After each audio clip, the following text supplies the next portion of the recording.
Are you ready? Stand by.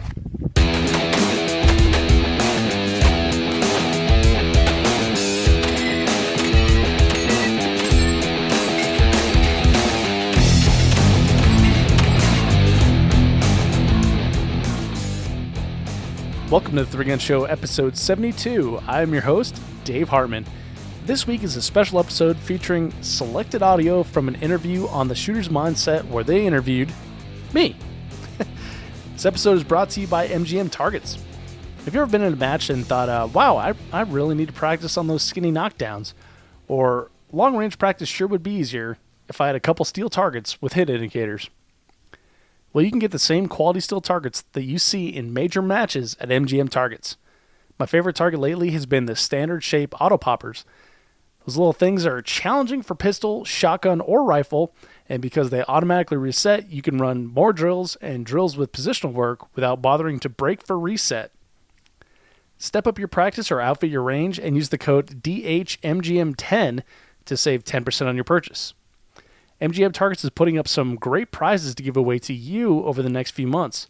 April's giveaway for an MGM Switch View lever is over, and I'll announce the winner at the end of the podcast. May's giveaway is live right now, and it's for a Steel Challenge half IPSC target set.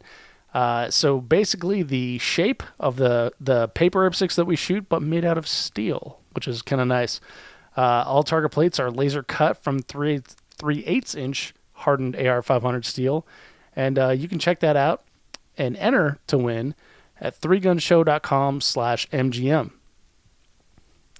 In this episode, the tables are flipped, and I'm in the hot seat on the weekly live interview show, The Shooter's Mindset, and this can be found on YouTube, and there are links in the show notes. Anthony, Jen, and Nikki get deep with me on the 3 Gun Show podcast, what I've learned from each guest, and what my 2016 match schedule looks like, plus the lightning round. Links to everything we discuss in this episode, including the video replay of our chat, can be found at 3gunshow.com/episode 72, or you can just tap the album art on your smartphone and it will take you right there. And now please join me in welcoming the show, Anthony, Jen, and Nikki from the Shooter's Mindset. All right, guys, apparently we are live on episode 132 of the Shooter's Mindset. Thank you guys for joining us here. We have a star-studded guest and co-host here. Jennifer Seymour's in the house. What's going on, Jennifer? Hello, everyone. And Nikki's here. She doesn't seem to leave anymore. She just comes on every show. Apparently, Nikki Clevenger's in the house. What's going on? Keep inviting me. I'm going to keep coming. You're going to be best friends forever. Right on. Yeah, Nikki is like the new admin on like everything the Shooter's Mindset, so I got to put my phone on silent here, but yeah, that's the deal. And the guest, and it's funny because I'm talking to him like he's actually a guest, but he does all the same stuff that I do to prep for the show pretty much. And it's he's the producer, the marketing guy, the grand poob at the 3 Gun Show. That's Dave Hartman. What's going on, Dave? That's right. What's happening? I'm excited to be here. This is it's cool being on the other side of the mic. We're also recording this for the 3 Gun Show, so if you're if you're listening to this on the 3 Gun Show, be sure to check out the Shooter's Mindset. We'll probably say that a bunch of times, but yeah, thanks for having me, guys. I'm excited to be here. I appreciate this podcast infusion here. Yeah. He comes in here. I thought he had this, like, you know how a rapper has his rapping voice? And no, how he sounds on the podcast is how it actually sounds in real life, believe it or not. Yeah. So it's just a natural kind of radio talk show voice. I figured out from the, well, thank you, first of all, but I figured out from the get-go not to fake anything because I can only fake things for so long. So I figure I'll start out being just how I am and then continue it from there. So it's kind of working, I guess. Indeed, it is. So it's good stuff. I fake my voice on this show. When you meet me in real life, like at SHOT Show, you're like, who's this kind of annoying kid that doesn't say anything? That's because I already speak everything I have every Wednesday, and then when you meet me, it's kind of like boring, right? Indeed. All right. So thank you guys for joining us. Episode 132 of the Shooter's Mindset here. I'm your host, Anthony Cruz. Here we got Q&A section for those who are new to the show and want to ask a live question throughout the show. Q&A section in the bottom left-hand corner. Also, if you prefer to use the Facebook, the Shooter's Mindset has a post that just went up live where you can use Facebook, post it in your comment section, and we'll get those questions out throughout the show. Show sponsors, Tactical Shit, shop.tacticalshit.com for all your tactical shit needs. I mean, I got an email from them saying they have generators. So, like hurricane generators, these dudes sell everything over at Tactical Shit. So, between shoes, plate systems, steel targets, a Chris Costa tactical rig, whatever, they have it all. So, go check out Tactical Shit. Also, Techwear USA for the finest competition shooting jerseys. They have some fine jackets, a Techwell system, and a tac latch for your AR-15 and 1911. So check out Techwear USA. Also, Brett Russo for always showing the show's big support since episode 2. We really appreciate his help throughout this 3 years now that we're going on the show. Damn. Also, we have it's been a little bit while. I go back and think about it was 2003. By the way, for those 2003, who care. that's way more than 3 years. That's like 13. Yeah, Anthony. So. What's that? What year was it? 2013 or 2003? No, 2013. I said 3 years, right? I might have said 2003. I don't know. Like I said, I don't have that natural flowing Dave Hartman kind of podcast voice. I just screw up most of the time, and it's unedited since we're live here. All right, 2003. So for those who care about that, but the app is available for iPhones and Android devices. So that's iTunes and Google Play Store. If you prefer to watch from your smartphone, you can do so by downloading the app. It's greatly appreciated because it helps me see that downloads are going up and not down. So and the newly launched TSM website is theshootersmindset.com. We had a kind of a BS free WordPress, and now it's kind of looking official. So Nikki Clevenger has her bio on there. It's like really looking official here. So I'm not important. I'm just Nikki Clevenger. That's it. She has no title, no writer, no editor, no nothing. It's just Nikki Clevenger Just on there. stage 5 clinger. At least we got my cell phone number taken off of it. Yeah, I kind of avoided announcing the website because Jen's personal cell phone number was on there for like a week. He said, send me your shooter's resume. I send him the shooter's resume. They post the whole thing on there. Like, if you want me to represent your company, call me. Here's my number. It was like her employment resume, like she was looking for work. Anthony, like, call me if I for an interview, pretty much. Anthony messages and, me like, the website's live and your cell phone number's on it. I was like, yeah. That's great. It was just like a forward and a copy and paste thing, and apparently the website guy really did copy and paste it. So there you go. We got that worked out though. So if you didn't visit in the last 2 weeks, you missed out on Jen's personal cell phone number. I think Google keeps that stuff in an archive, so we can probably find that. Yeah. Well, if you're good with computers, you could probably find that indeed. I know some guys that work. What do we have here? We talked about the shootersmindset.com. So we're going to kind of jump into it here. Dave, tell us a little bit more about yourself for those who are unfamiliar with you, and tell us a little bit more about the 3-Gun Show. All right. I'm Dave Hartman, as you said. I host a podcast called The 3-Gun Show. It's been out for a year, and it's basically just like it sounds. It's a show about 3-gun, and so every week I have a new guest on, whether that's like we do an interview over Skype or we do something in person and record it for the podcast to show later. But I always dig into like the journey of a guest the first time I have them on, which is really cool. I've had some amazing people on, and we talk about like their basically like their origin story and how they got into competition shooting. And then when they come back for the next time, we go everywhere. We learn all kinds of great stuff about what they think about shooting, what they think about gear, what they think about how to practice and stuff of that nature. And I've had like a lot of really popular episodes. The show's gathered a bunch of legs and it's run, and it's a whole lot of fun. So you can find it in iTunes, 3gunshow.com/iTunes. If you listen on Stitcher, you can find it there as well. Or hey, we're now on Google. Google now has podcast apps, and you can pretty much listen to it on any mobile device. Yeah, the Googles. I don't know, Dave. Are you looking for any guests coming up on any shows? Absolutely, all the time. I got 2 for you, Jennifer and Nikki, right here. Very nice. Well, like I said earlier, we are recording this right now, so consider this your audition as well. So impress me, I guess. I don't know.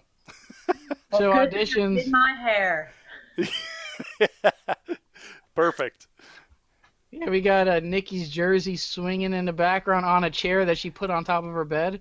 Look at It's that. on top of the cave, like the Nice. wicker chair just in front of it, and it's the guest bed that Boss peed on in that one video. It's not even a bed we sleep in. Yeah, so we definitely Boss is have your husband, some... or Huh? Boss is your husband? Is that right? No, Boss is the dog. Oh. Boss is my pain in the rear end dog. Oh. Right. Yeah, I was thinking that was Heath too. No, I don't call Heath the boss. That'll be a little bit weird. But I'm like, I would like, Tony. I want to shake Heath's hand when I see him, though. I'll tell you that. Yeah. All right, so we're gonna move forward. So you guys check out with podcasts, the way I always prefer to listen to is on the way to a match. So you get the pro tips, you get to listen to it without no interruptions. It's perfect. I dabbled in the podcast thing, and man, in the format that I had, it was a lot of work. Like adding the bumper, and then putting your notes in a website, and then all the audio equipment. I did learn a lot about audio when I tried to do the podcast thing. Yeah, tell me about it, man. It is a ton of work. It is. So, and I was like, I do the live thing, and then do the podcast thing. I was like, it was more me being lazy in a sense. But there is some podcast of the Shooter's Mindset out there somewhere. It's somehow, I don't know, it's out there. Dude, I've listened to him, and that was like one of the reasons I started the 3 Gun Show. No shit. Yeah, no shit. I used to listen to Predator Tactical. You guys remember that with Matt Burkett? Matt Burkett, yeah. So those were amazing, and he had some really good stuff on there, right? And then I got into like Steve Anderson and Ben Steger and stuff like that. And then once I decided, like, look, there's a hole from the Predator Tactical podcast. I started looking for stuff, and I found the Shooter's Mindset, and I was pumped, man, because it had there was like Costa, and then that was one of your podcasts, and then I can't remember who the other one was, but I was pumped. I think it was one with Max Michelle. Yeah, that's what it was. Okay, so I was like, I'm totally excited. This totally exists. I don't have to do it myself. But then I found out that you had like 2 episodes or 3 episodes on there. So I was like, well, there's a hole here. Someone needs to fill it. Probably could be me. So that's how we started. Yeah, Chris Costa happens to be, he's a popular dude, obviously, and that happens to be one of our most viewed videos and probably one of our most listened to podcasts because it's only 2 out there, even though Max Michelle is world class, but Costa has this kind of fan base that even if you're a Call of Duty guy, you like Costa. If you're a paintballer, you like Costa. It doesn't matter what you're into, you kind of know Chris Costa. So that's for sure. He's got that crossover that you don't see a lot in a lot of the people that that you speak to and that I speak to are just generally practical shooters. Like I talk to people at work and I'm like, okay, so Jerry Michalek, and they're like, who? And I'm like, are you kidding me? Like the greatest competition. If you've ever seen a Revolver video, you've seen Jerry Michalek. Well, is he a cowboy? Right. I'm like, God. So, we're such It's funny, we're in our little bubble and we think, all these people that are famous to us, the Michelicks and, Jana Reeves and I don't want to name names because the Clevengers. You didn't name me, but all these people that we think are, everybody knows. And then you go to somebody that's not in the gun community and they're like, who? Yeah. Yeah. I'm like, really? Seriously? You don't know them? Yeah, how could you not know Jerry Michalek, right? I mean, we live in a bubble, I guess. Well, that's exactly the truth. Shooting bubble. Yeah. It's funny because even some gun owners, like that guy that has one gun for protection high up in his closet. You tell them who's Jerry Michalek, they have no clue. They're like, oh, I saw that old guy with glasses on TV one time. Yeah, so, I mean, I have actually shot with people with Mossberg 930 JM Pro Series, and I'm like, hey, you got the Michalek, and they're like, what? Like, Jerry Michalek. Who? Dan? Like, are you kidding me? You own his damn shotgun. Yeah. That's only his autograph on the side of the receiver of your shotgun, buddy. Pays to do a little research, I guess. I don't know. Apparently not. Not to some people. Well, and that's the great thing about like my podcast is when someone who doesn't live in the bubble that we live in, but they want to get into, like, say, three gun, they can listen to this. They can find, like, the very basics, the tips of, like, how to get into three gun. They learn everything about these people. Like, when, speaking of, I'm probably harp on Jerry a bunch of times because his is like one of my more popular episodes, but in the Jerry Mitchell like episode, we talked about, like, how he came up in shooting and how he got his start. So it shows, like, hey, everyone came from somewhere. And for those newbies out there who are coming in at the beginning of it, it gives them some hope, Indeed, yeah. I mean, it's I see. My wife watches these shows to get a little bit off topic. Like, I don't know what do they call it, man? It's like a fashion show. They put, like, costumes and makeup on these people, and then they bring out this special guest, and he's like award-winning makeup artist, and I'm like, who the hell is this dude? Like, why is people making a big deal out of it? Probably it's very kind of similar. the same deal. I get it. Yeah, But, for sure. If you're not in that world, I get it. Just kind of for us being in that world, like, Jerry is that dude, so. Absolutely. And so I mean, we talked about how it's a little bit of, it takes a little bit of work to put these shows on. So what keeps your drive going, and what's the goal? Like, when a listener first hears or consistently listens to the Three Gun Show, what kind of goal do you want them to leave with? Oh man, that's a good one. Holy crap. So let's take the easy one first. So what's my drive? I've told you that I'm going to have an episode for you every Wednesday. And now I know that I have that deadline, hell or high water, I got to have that out. So you may notice I've got a little bags here. I was up real late last night putting out the final touches on the episodes. And it's because I've made that commitment to my audience. And I love doing it. It's amazing. Like, some of these interviews that I've had with people, like at the end, I'm like high-fiving the dog and, just totally pumped about life. And some of the most inspirational stories from people that you would never have known, and it's not like an overcoming adversity type of thing, but it's like a hard work. And I love that hard work aspect of it. And I hope that, I hope that I embody a little bit of that as well. But I also know that I need a lot of work myself. So to be surrounded by, top level shooters is inspiring to me. And it's also selfish, right? So, like, I years ago I took a class from James Casanova and Mark Pasamanik, and Love me some James. absolutely, James is amazing. So then, once we had done that class, we decided, or this is me and a couple friends, we decided, hey, look, let's talk to James about doing, like, a more focused class, taking it down from like 20 people, and then we brought like 4. It was so much information in such a short amount of time. The shooting part was great. Getting the feedback from James was great.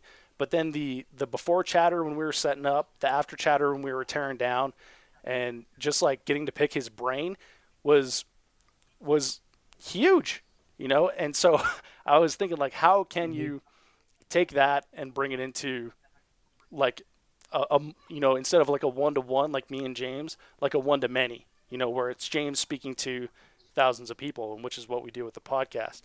So the goal, I would say, is Three Gun is intimidating.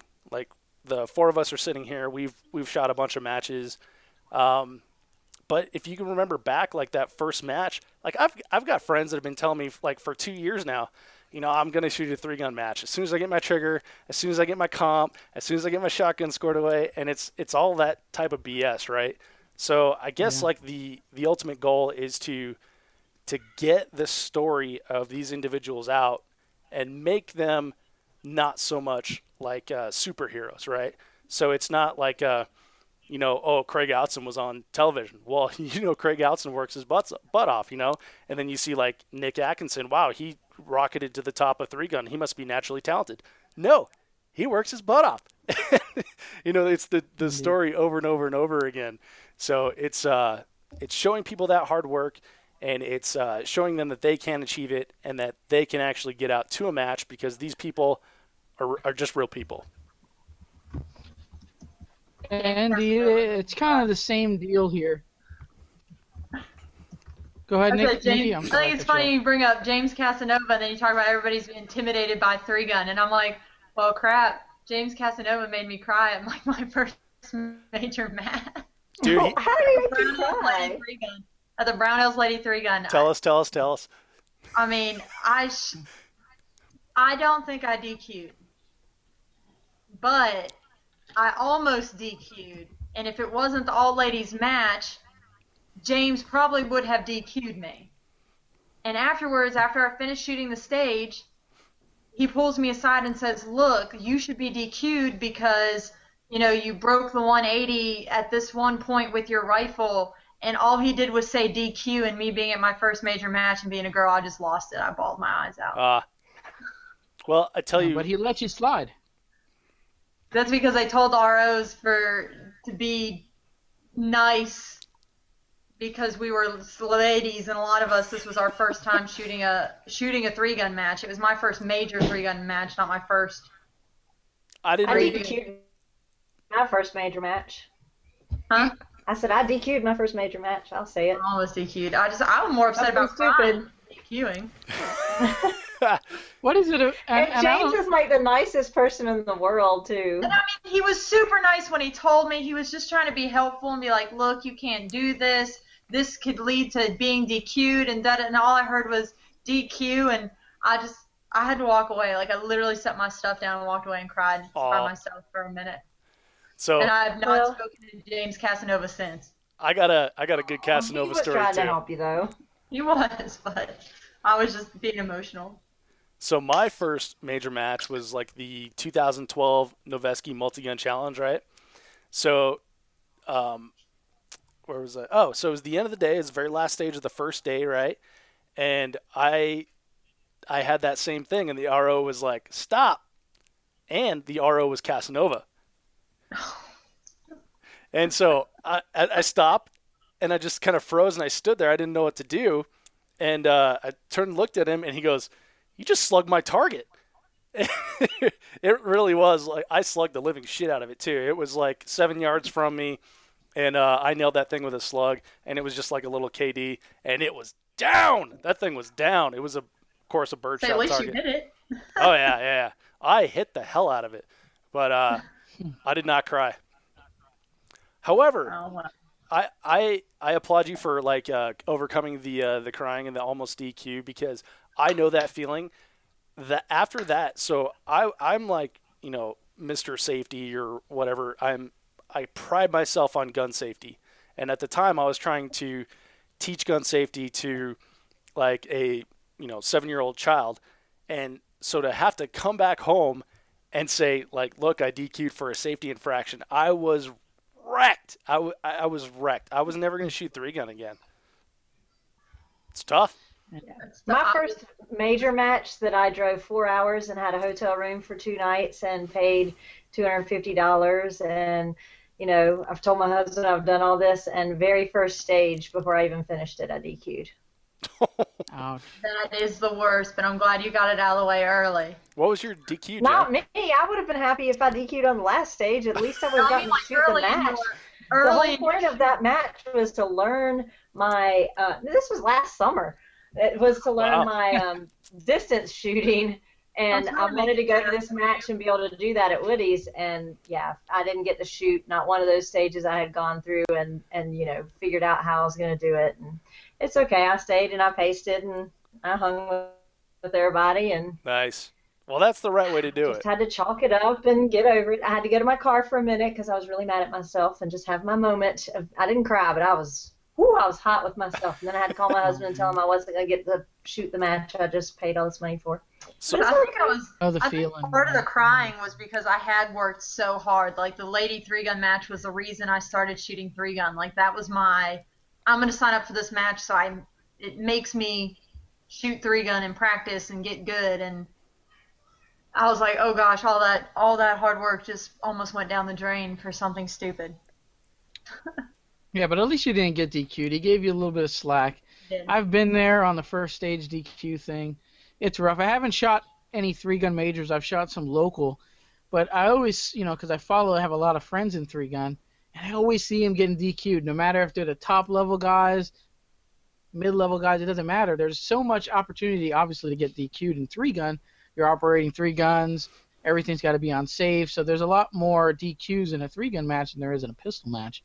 And it's, like John McClane just shared his video at, I think it was, the dump barrel was a little bit high, and when he trashed a shotgun, it knocked the safety off, and it was a smoking run.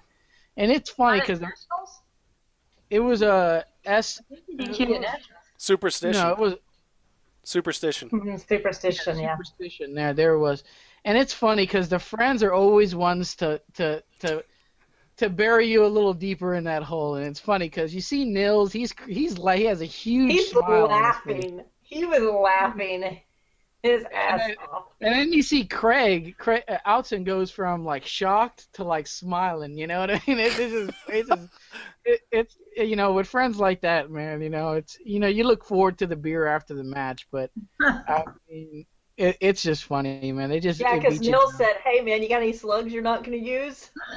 Yeah. That's rough. Like, give me your slugs.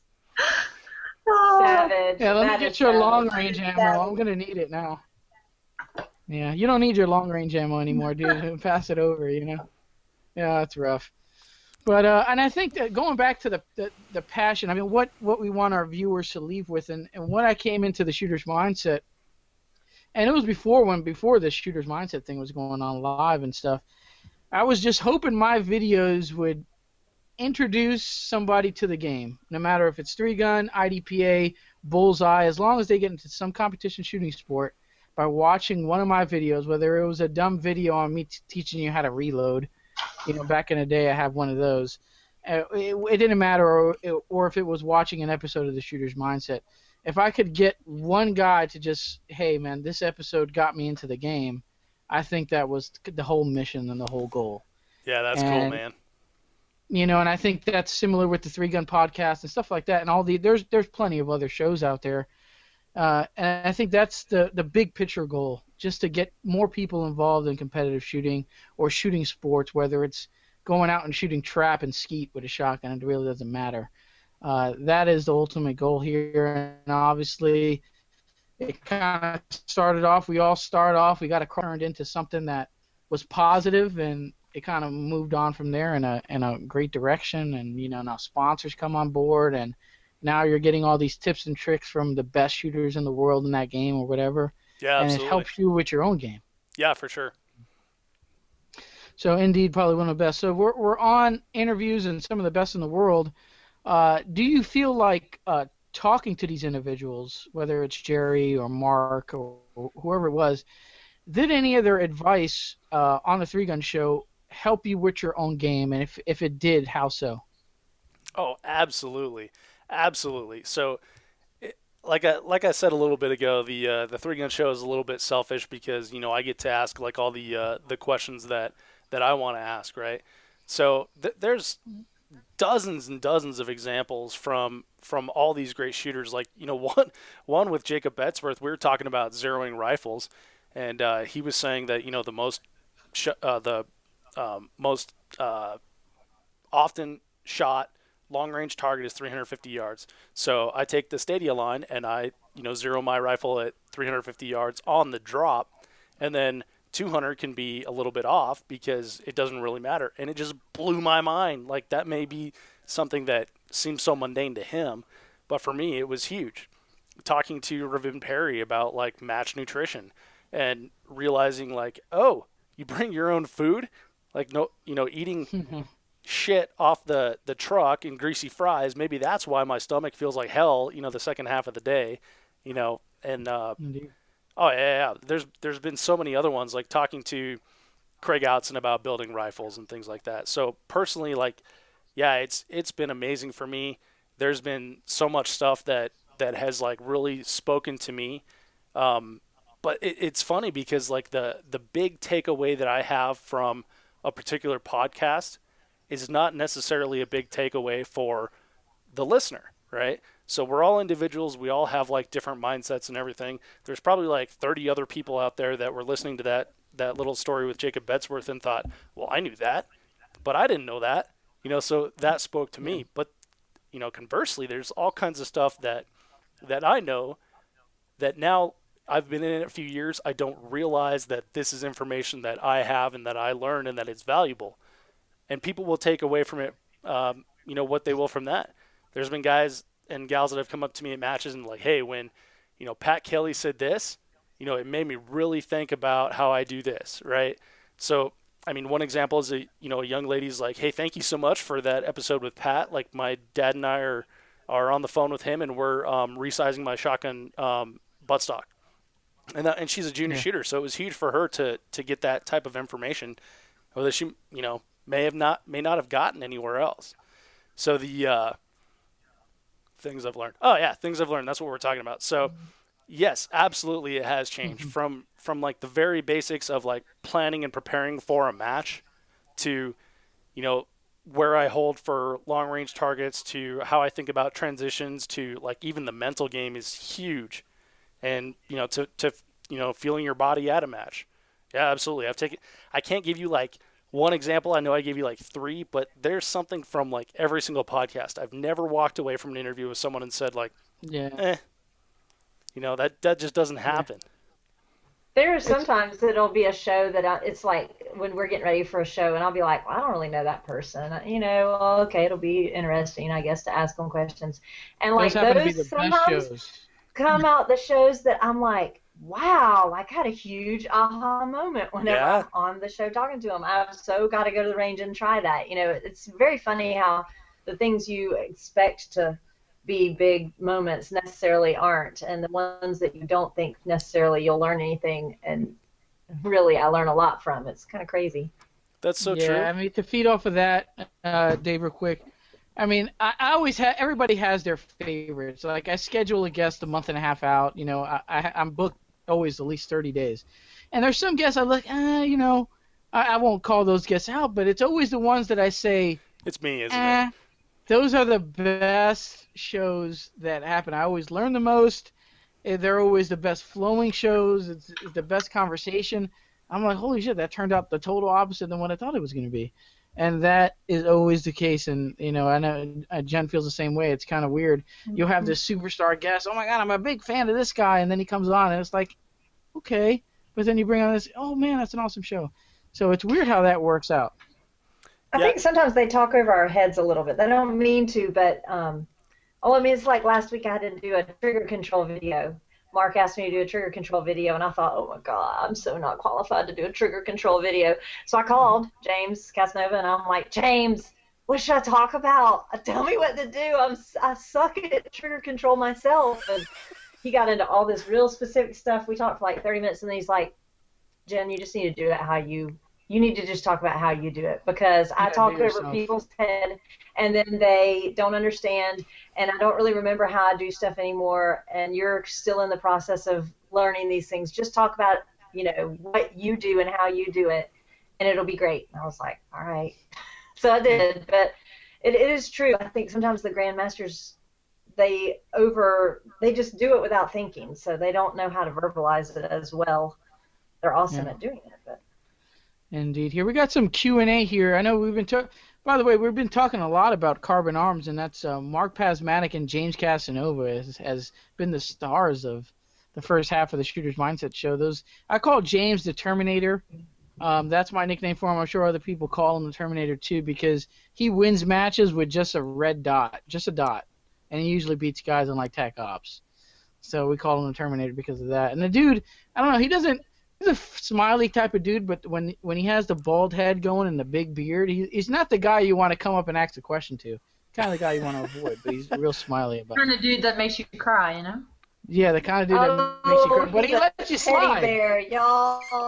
Dude, I'm his best friend. If I broke the 180 and he didn't DQ me at a major match, I'm buying that dude a few beers after the match. Look, I don't think I broke the 180. I have it on video. I will post it. I promise. Oh. But James said you broke it. You broke it. All right. James said you broke it. You broke James pretty good. Yeah. All right. We got a couple live questions here from John here. He said, Dave, tell everybody else about the golf play-by-play from last year's Three Gun Nation Nationals. All right, I'll be happy to. But first, I got to say about Casanova one last thing. He is the nicest guy in Three Gun, and I thought that for a long time. And I've met dozens and dozens of people since, and I got to say, like, it's very neck and neck and neck now that I know so many people, but such a sweetheart. And Nikki, I'm sorry that you don't feel that way. I'll let James know that he can rot in hell next time I see him. I'm not saying any of that. I'm just, I love me some James now. You broke it. You broke it. You broke it. I was saying, now I'm going to have to stay away from him at major matches because he's going to watch this and be like, I need to find that Nikki Clevenger who's telling everybody I'm a jerk. Oh, God. No, I'll tell you what. We'll get you on the mics. I've got a bunch of them. I've got 6 of them. We'll get you on the mics and we'll have it out. We'll be like Springer style. Let's really tell me really how you feel, James. Did she break the 180? Exactly. And Nikki, how did that make you feel when James said you broke the 180? Let's talk about our feelings. That's right. Okay, so to John's question. So, but John's question. Yeah, sorry about that. So this year I went to the 3 Gun Nation Nationals in Tulsa. I didn't shoot. I just went down for the podcast. I grabbed a bunch of sweet podcasts with a bunch of amazing people. We had a great time. I got so sunburnt. I got a little drunk off of moonshine. I'm not going to lie. That was the last day, but you can thank – no, I better not call the people out on that one. So Rollin. Who has moonshine? So the coolest thing that happened when I was there, I can't even say coolest. One of the coolest things that happened when I was there is that, we're sitting there right before the pro shoot off, the 3 Gun Nation pro shoot off, and it's, they've got like the drones flying, the cameras, Pete and Chad are out there. Pete's behind the switchboard. Chad's got the microphone. He's calling the action, stuff like that. And what I decided that I was going to do was to sit with Craig Outson, and we were going to do like a play-by-play. So it turned out Craig was in the afternoon at that part. They started it when those guys were still shooting. So what I did was I saw Jacob Betzworth and Lance Dingler, and I got them on the mics, and we started doing like a play-by-play of what exactly was happening during the shoot-off. And it was awesome. It was so much fun. It ended up being like 2.5 hours. We had Jacob Betzworth, we had Lance Dingler, Rick Birdsall, Nick Atkinson, Diana Muller, John McClain. We ended up having John McClain. I think that's all we had. But if you want to hear that, you can hear the live commentary at 3gunshow.com/episode 40. The cool thing was when that came out, Pete Brown from 3 Gun Nation hit me up and he's like, Dave, this is awesome, man. At the last minute, we threw the live stream together, so we have running video of this too. So let me take a step back. So, we saw them doing this on the live stream. Rick Birdsall recommended that I try to sync it up like, Pink Floyd and, Dorothy Wizard of Oz style thing. And so that's what I did, kind of a, here at the beat, press the play on the live stream. So Pete called me up and he's like, we can make this better. So Pete takes the audio and he cuts it up and does like some, magic that only Pete can do because these guys have been doing it for years. And they came up with like a hour-long feature of our commentary running over the actual action, cutting in and out with Chad talking, saying, hey, now we've got John McClain and blah, blah, blah. John, how'd you think of that? And then John talking, and then it goes back to us doing our commentary. So it's actually cut really professional. It turned out really great. It was really good for the show. If you want to check that out, you can check it out at 3gunshow.com/3GN15, 3 Gun Nation 15. So it turned out to be really fun, and it's something that's kind of lived a life. And a lot of people have come up to me at matches, and people have emailed me and said, like, how did you do that? It's like, well, I just worked hard, and and people noticed. Yeah, good stuff. It seems that I was frozen a little bit. You guys hearing me okay? Mm-hmm. Loud and Okay, clear. you guys are hearing me. Good stuff. We had one more here from John, piggybacking off of that question. He says, Dave, what are your 2 favorite shows of the 3 Gun Show and the Shooter's Mindset? So he has both of those. So the Shooter's Mindset's easier for me because, I've watched a few of them. I got to say, the episode with Costa, because I'm going to Oh, did we drop out? Did he drop out? He's gone, but it's cool. You can still answer. Screw him. Yeah. We don't need him. Yeah, he can listen to I'm this here. later. I'm here. I'm here. Okay. I just had to He grab just some. turned his camera off for a I second. had to grab some Liberal Tears gun oil here, which is the product spotlight of He the didn't show. want everybody in the general public to see how tall he really is. Yeah. Reason. So he had to freeze the camera while he stood And I'm up. technically not wearing any pants, so I didn't want to see that. You know. I can vouch for that. I was there at the pre-show. So, okay, so Yeah. favorite episodes of the Shooter's Mindset. I gotta say, it's always great when Taryn's on the show. That episode was so much fun. I think it was the most recent one you had him on. And then I gotta go old school and say the Costa, because that's how I was introduced to Shooter's Mindset. So as far as the Three Gun Show, holy cow, that's a rough one. So Yeah, it's tough. yeah, so how do you pick your favorite, right? There's been 71, 73 so far. So I gotta say the episode that I had with Jerry was really cool because, and I know that's a cop out, just pick the biggest guy in the sport, right? But I drove from Denver to Raton, New Mexico. It's like 3.5 hour drive. I slept on the floor in my buddy's hotel room. I didn't shoot the match. I just went down there to interview Jerry. Literally, that's why I went down there. I totally internet stalked him onto the stage, right? I figured out what stage he was going to be on where. And while I was waiting, I met Ryan Muller and Becky Yackley and the other Yackleys and Heather Miller and oh man, a bunch of other people. I'm gonna forget everyone. Darren Sepeda and then two other guys I can't remember. But so then when Jerry was finally done shooting, I got to talk to him and we talked about doing the podcast. And then hours later, as we're sitting down in like a kitchen of one of their bunkhouses that they have at the NRA Whittington Center. It started off like just kind of like like a kind of a getting to know you type thing, and then once Jerry loosened up, like some of the most amazing stuff came out of that man's mouth, to where you like get a feeling in your stomach like I cannot wait to share this with the world, where you're constantly looking down at the recorder and like, is this still recording? Please God, don't let this be the one that I lose. So, Oh, yeah. I mean, I've had those. yeah, exactly. So to give you an idea, like he was talking about Lena, right? She was just at that time, she was getting ready to go to the Shotgun World Shoot in Italy. And he was discussing her game. He completely turned the conversation from himself to her, and he started beaming. Like you would not believe the pride on his face of like how proud he is of his daughter and all that she's accomplished. And like I was talking before, like these are just regular people. You could see that like it's not the Jerry Mitchell like that you've seen on all the superhuman television shows where they try to figure out how he shoots so fast.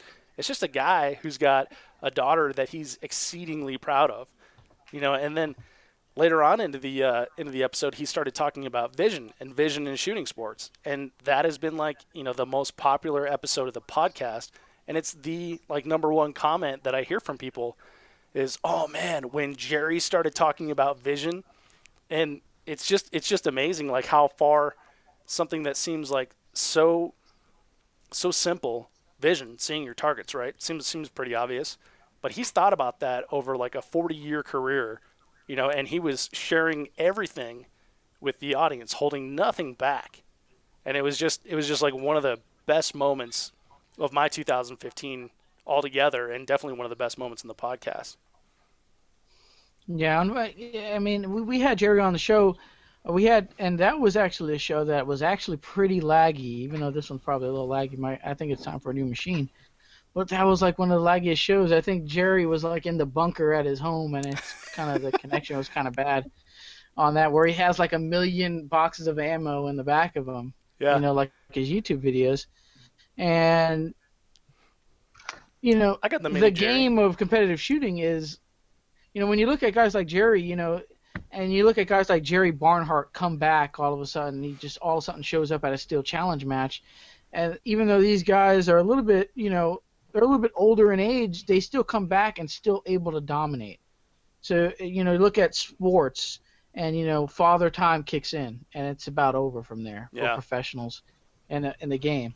But when you look at Jerry and you look at some of these guys that all of a sudden just pop up at a match and they're still the number one guy, you know, it doesn't. You can be shooting, you can be competing as long as you have good wheels. You can be shooting 3-gun till you're like, you know, to you finally just I think I'm done. But it's not because Father Time kicked in. You can still kick everybody's butt. Yeah, so that's it's for good, sure. you know. So it's a good thing about the shooting sports game here. All right, we're going to switch it up here. We're going to jump into the lightning round here. We started the show a little bit late. We're 45 minutes in. We got a good conversation here with Dave. So we're just kind of going to tone it down a little bit. The lightning round here. The lightning round tones it down? Doesn't that, like, pump it up? Well, kind of hypes it up. Yeah, That's kind of where we lose control, actually. Yeah. We're saying you wonder why conversation's going so good. You brought in somebody who does conversation to talk to people who do conversation. Yeah. That's all y'all do is talk. So who's the host here? Me and Dave, because it sounds like we have two hosts today. Yeah. So y'all just talking to each other, because that's all y'all ever do is just talk to each other. Yeah, indeed. So someone insert this. I don't know who put this in the lightning round, but I like it a lot, and this is a pretty big deal. Uh-oh. So we're starting it off with this one. The toilet paper roll. Is it over the top or underneath the roll? I saw that, and it's definitely over the top because I'm not a savage. I mean, I don't have much of a preference on this one. I really don't care, but some people do. I'm more of a big guy on the toothpaste, the top being left off the toothpaste. Oh, who does that? Oh, but do you squeeze from the back of the tube, or do you squeeze to the front of the tube? And that's another one. Do not squeeze from the front of the tube. You squeeze from the bottom up, so it's already there to go, so you don't have to be fussling with it at 8 a.m. in the morning. You know, so I don't know. Who put that in there? Was it you, Nikki? Yeah, it was me. Yeah, that's a good one. We're gonna keep that in the lightning round, the toilet paper one. I thought you and Dustin were gonna add the. Do you put your ammo in the box up or down? Like, who gives a shit? All right. So we're gonna. Big deal. This is a big deal. So, Dave, do you put your ammo in the ammunition box that you reload, or whether it's factory ammo or not? Do you put it primer up or bullet up? Good. Well, okay. So this is my ammo. If you can see in there. Does that give you an idea of what kind of person I am? That's how mine looks. I think that's how 3-gunners do it. I think it's you pistol shooters who Pistol shooters don't do that. Tip up or tip down. It's not just about the tip, damn it. And the thing, I don't know why you guys bring a 20-pound ammo can when you guys shoot like 100 rounds of pistol. Hang on, are we just going to gloss over the fact that she said it's not just about the tip? 200 rounds because you miss a lot. He's just blowing by that because he doesn't want to acknowledge it. Gotcha. Could become. I mean, just a tip. I don't know. We can take firearms show. Yeah, I mean. Uh-oh.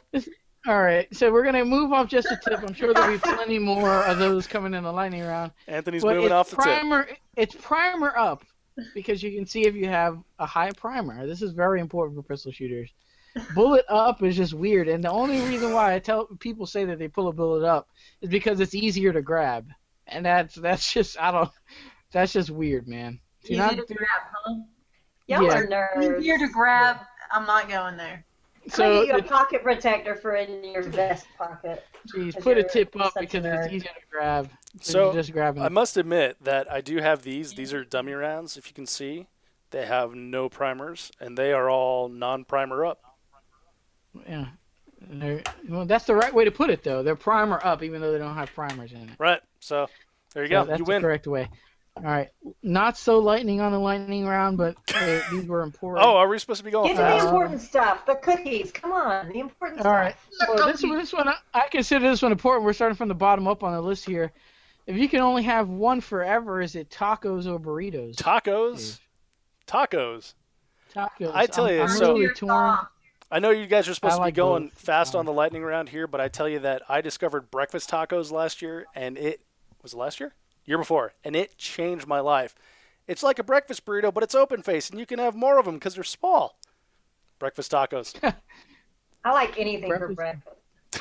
Bacon. Anything with bacon. Yeah. McDonald's, if you're in a pinch, and so I use this a lot in SHOT Show because there's a McDonald's next to the hotel. But the breakfast burritos from McDonald's, you get a lot of extra hot sauce, and they're like 99 cents a piece, and they'll get you right after about 2 or 3. Guess what I just found out? So the hospital I work in has McDonald's in it. I don't usually go to McDonald's. I hate McDonald's, but I had no food, so I went to McDonald's. They serve breakfast all day. I ordered a bacon, egg, and cheese biscuit and a strawberry sundae. The lady looked at me like I was crazy because I was so excited. I was like, "Are you kidding me? I can get a bacon, egg, and cheese biscuit and it's 2:00 in the afternoon." And she's like, "Yes, ma'am." And I was like, "Oh, hot dog! I want a bacon, egg, and cheese biscuit and I want a strawberry sundae." Hot Oh dog. man. They've only been advertising it for like 2 months, but Jen's I like, don't watch TV and I don't like McDonald's, so I don't go by there. Yeah, But I like yeah, bacon, man. egg, and cheese biscuits. Indeed. Here. All right. So the cookie lightning round questions that Jen wanted us to get to. So one or the other, is it Oreos or Chips Ahoy? Which one? Oreos. Forever? Oreos, absolutely. I agree there. I don't think there's much debate there. Also, Girl Scout cookies, Thin Mints or Samoas? Thin Mints. I don't know. Me That and one's a little Dave could go on the controversial. cookie train together because we're Yeah, in indeed. That's right. And we don't care how All right, our some- bullets go. Some more weird ones here. Hex Mag or P Mag? If you can only shoot with one, what are you going with? So I've been messing. Are we supposed to be doing this fast? Like I never got that answer. Was it supposed to be Yeah, fast? it's supposed to be like a yes or no thing. P-Mag. but Yeah, you can. never you can turns do it. out that way. It's never fast. What is it? P Mag? P-Mag.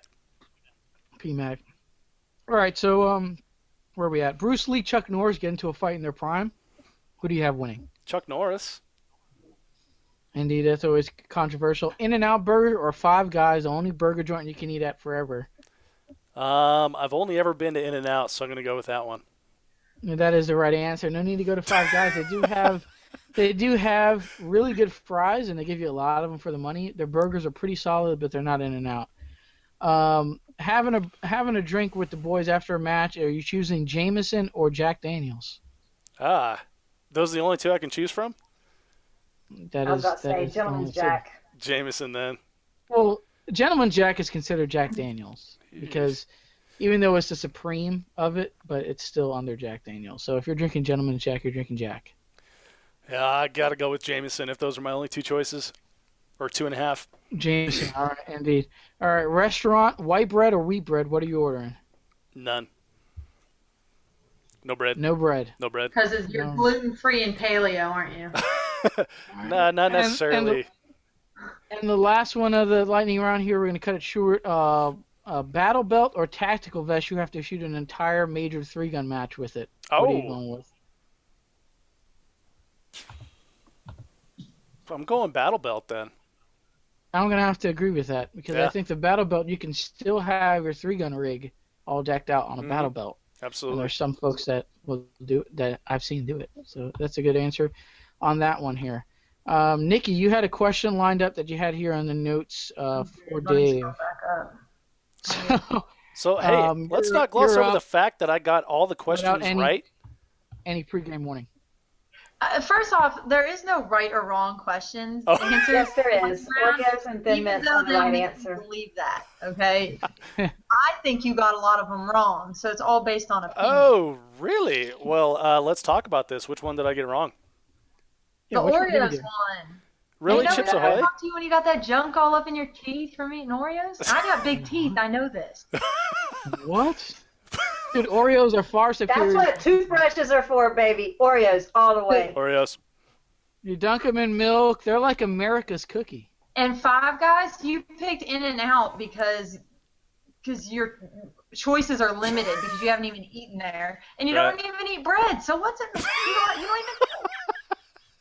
You don't even know. There's a burger you can order from In-N-Out without bread, by the way. There you go. I forgot what it's called, but there is. You just get patties, cheese, and all that with no bread on it, and it's pretty. Called ground beef. That's what it's called. Oh, I love that one. Yeah. Called All right, the Nikki. carnivore. Nikki, you had a legit question for Dave. What do you have? Oh, I had two, I thought. Okay. Who is one? I know earlier you said that you take something away from everybody and you really enjoyed talking to Jerry, but is there one person that you had on your show that just straight surprised you? Like, you weren't expecting that to come out of their mouths, whether it be like a youth with some crazy good wisdom that you didn't think someone that old should have, or you learned something from somebody you had no idea about them. Yeah, for sure. So there's been a bunch of those, but one that stands out in my head is Adam Reiser, and he reached out to me after he I think he took took second at the Hard as Hell match in December. And we had chatted before, just like briefly over Facebook of like, hey, I like this part of the show, thanks, and et cetera, stuff like that. But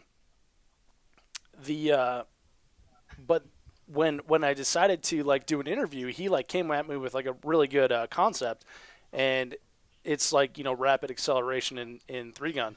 And so we talked about like his other sports that he's really into, like mountain biking, rock climbing, stuff like that. And I was like super surprised at this guy that like, sorry Adam, but no one's ever heard of, right? It's not like it's a Travis Gibson or a Taryn Butler or something like that.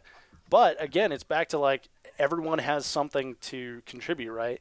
And so the conversation with Adam was amazing, and I got so much feedback on that. And that episode was one of the things that made me realize that it's not necessarily like the big name of the guest that I have on the podcast that decides popularity. It's like the content in that podcast, and that was a firm example, and it was a great podcast and a lot of fun. Yeah, so go check out that episode that Dave is referring to, and we can go. What's the best way to get a hold of the past episodes of the Three Gun Show, Dave? So if you want to listen to them, you can listen to them on iTunes. The whole catalog's there. 3gunshow.com has everything, all linear. This particular one with Adam Reiser was episode number 53. If I ever mention like an episode, it's just 3gunshow.com/episode blah. So this one will be /episode 53. So yeah, definitely check it out. Adam's a cool dude, and yeah. Oh, I also got to meet him at a SHOT Show because he actually works for a suppressor manufacturer. So that was also really cool getting to, see the people. It's always fun to see people in real life that you have on the podcast, and like, hey, we have this really deep connection that we shared for an hour, and we were completely honest with each other, but we've never met. So yeah, that's all I did. The whole SHOT Show, I made a list trying to meet everybody that I had met through this show, and it was fun. Yeah, for sure. Yeah, I don't ever consider these things actually meeting people like some of the modern day generation does. Like, hey, let's meet each other. Let's Skype. But I got to meet Anthony at SHOT Show. Yeah, I met Anthony at SHOT Show too. Really? Yeah, there you go. So it was like weird because I talked to Jen and Nikki so much, and we never really met each other. But it was fun to do that. Where was I going, man? I just totally lost my chain of thought after that, man. This was so terrible. While you're trying to think of your thought, I'll mention that you said that you're not like a Gen Y where you try to meet people via Skype or whatever. So if you guys look at like the Q&A right now, there's a guy, Lou Mendez. This is 3Gun Lou from Instagram, and this guy like reached out to me like really early on in the 3Gun Show. And it's the weirdest thing. We've talked on the phone. We've been like text buddies ever since. And he's always sending me like the weirdest shit you will ever find on Instagram. We've been like, we've got like a pretty good relationship going, and we've never met each other. It's the weirdest thing. But it's pretty cool that how the show is like, I consider this may sound weird after we've been doing this for an hour and 26 minutes, but I consider myself a shy person. So to put myself out there like that, was very difficult. So to like have like all these people reaching out to me and like forcing me to, make friends and interact has been a lot of fun. Yeah, indeed. I finally got my chain of thought back. I mean, it does get you in all the cool parties though. Even though you haven't met these guys, you're like, hey, Taryn, can you get me into the Glock party at SHOT Show? And boom, you're there. And like Glock party's like exclusive only. So it's weird how you kind of know everybody, but you don't really know anybody. Don't text Taryn, by the way, on that. He won't get you in. Taryn's a good friend to have. Yeah. If you have if you're text buddies with Taryn, you have one of the far best. Yeah, if you're text buddies with Taryn, you have one of the most entertaining dudes as a text buddy because it's like, hey, Taryn, and then he sends you like 4 videos of like Keanu Reeves tearing up 3Gun a year before he even puts it out on Facebook, so it's weird. He's like, dude, here's Keanu tearing it up, but don't share it, please. I'm like, don't show this to anybody, and then it's like all over Facebook a year later. Yeah, it's all over, and like TMZ picks it up, and it's like a whole big deal. We I'm got like, to if get I would have shared it, I would have got probably like 20,000 likes on Facebook, Taryn. But we got to get I comply Three with Gun you. Lou and Taryn together. Sounds like they'd be good pals. There you go. We have one here from Lou. Speaking of Lou, Three he's Gun from Lewis Lou. Mendez. Yeah, he says, "What's your biggest weakness as a three gunner, Dave?" Oh man, so if we're talking about the actual mechanics of the game, I would say my biggest weakness is long range rifle. It's plagued me for a long time, and I've upgraded gear to compensate for that, and it's come a long way once I figured out like what was specifically limiting me. But it continues to plague me, and it's something that I'm working on myself. And if we're talking about like not mechanics, if we're talking about like mental game, I would say like having the confidence to trust my own plan and not be like when I approach the stage of okay, I'm thinking I'm going to shoot this way, and then try to find the best shooter in my squad and be like, what do you think? So I think that after let's see, I've been shooting 4.5 years now. I think I'm like at the point where I should be making up my own stage plans and having the confidence to execute them. So those are my two big shortcomings in the game.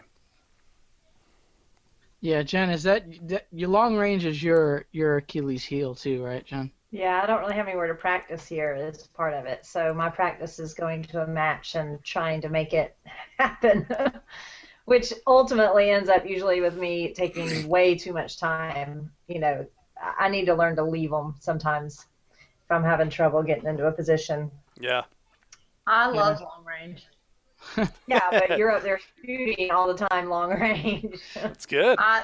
My last match, I did not leave any long range targets sitting, and that is like a first for me because I've been at this 2 years now, and I've always give it 3 good tries, 3 to 4 good tries, and if I haven't hit it at that, just move on because it's not worth the time you're going to spend shooting at it. This last match, and it had some go out to 400. I think 450 might have been the longest one I had. I hit every long range target that I shot at. Very Not the nice. first try, but I hit them. I didn't leave no penalties on long range. The first time in 2 years. And what is your zero? Are you holding a 50-yard zero? 50, 200, 250, same. So Yeah, 250. Yeah, 50 and 200. That's the same zero I have, man. And when I shot these local three-gun matches, man, and we're just running a red dot. It was the Burris AR, the same one that Casanova uses. And man, it really made you feel like I sucked. I was out there just whiffing, and the SO, it's like, dude, you're high, you're low, you're left, you're all over the place. I'm like, oh man, you know what I mean? It's just move on, just move on. Yeah, just For move me, on. if I can get in a solid position, like I know how to do my holds, and I can when I get in a solid position, it's like ping, ping, ping. Oh no, But mine I was just solid. have a hard time getting in. Like the last match was that we had, it was kind of an awkward on a spool thing, and I don't know, I just could not get this one target. The ones right in front of me I did okay, but the one to the left I had trouble getting lined up. But I struggle with getting position for long range. yeah, me too. My biggest struggle. And it's funny because Nikki said just move on if you miss it 3 times, and it's like as the competitor and as for your own, just to feel your own security, you want to hit it no matter if you're shooting 20 times at that thing. You want to hear the hit, in the background. But you I really set want to hit. different goals. I used to time out on long range. So then my Yeah. first goal was to no longer time out.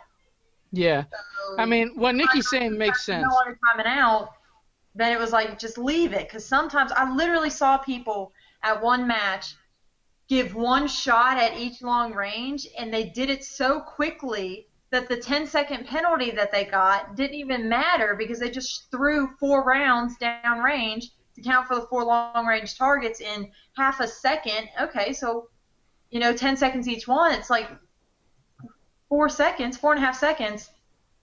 You'd have taken longer doing, or 40 seconds, 40, whatever. I Yeah, can't and do math. that's important to know the stages, know the rules, and know the penalties, because when you can play a game like that, granted it's not like exactly in the spirit of the sport, but when you can play that game and not be penalized too huge, play it, I guess. Yeah. We had a local match that we had a shotgun only stage that was 3 clays and 3 clays, and in the middle there was a swinger. And this was not a well-made swinger. This was a rickety, rigged up swinger that they made. And I sat there and watched people shooting at it, and I sat there and watched them, and they were like, shoot, shoot, shoot, and the thing wouldn't flip, and they were taking forever. So I went up there and I went, blam, blam, blam, blam, blam, blam, blam, blam. And it didn't spin, and I turned around and showed it clear because that was 8 rounds, and the guy goes, "Are you done?" I was like, "Oh yeah, I ain't shooting at that anymore." And so I took it was only like a 15-second penalty, but I shot it in like 5 seconds, so my whole stage was 20 seconds, and I beat everybody. It was awesome. I've done that with pistol swingers. Just one shot at it. It's engaged. That's the best I can. Hey man, that's part of the game. It's part of the game and being a gamer, and knowing sometimes yourself. that just makes sense. Because they were all reloading and shooting at it again and I was like, no. That's when I put some high brass in there, some heavier shot, and just give it one good. And Nikki, are you using different ammo for those long range 400-yard targets, or are you using all the same? It depends. If the stage has close range and long range targets, I will always put long range ammo in, but I'm not going to waste 77 grain ammo on a stage that has all close targets, so I do bring 55. So if it's just close range stuff, I'm 55 all the way. But I'm 0 for 77 grain. There you go. We have one here from Lou Mendez. He says, Lewis, why aren't you wearing pants for the podcast? Well, I understand why Dave wouldn't be wearing pants because it's all audio. Me, it's from like the nips down. So no need for pants, right? Unless I get up and I don't turn my camera off. Rick Birdsall told me that's how we're supposed to do this. Yeah, pretty much. I mean, I might have to comfort my own home here. I got a little promotional shirt here that you might see pop up here and there, but other than that, nothing sees anything below the nips. So that makes no sense. So I was thinking about wearing shirts backwards because you can't see because my hair's in the way. Can I show you pure gold? Maybe I should just. I didn't even notice that until now, Nikki. That's what I'm saying. So what's the point of me? I'm trying to wear shirts to promote my sponsors, but you can't even when I have my hair tied back, I keep it all on one side. Ball cap. You can't see that's why I wear hats, because I figured you can at least see them. Burris is not a sponsor of mine, but I really like this hat, so I wore it for today. Well, I wore my hair straight today because last week Corinne said to be on TTI you have to have good hair. So. Yeah. Yeah.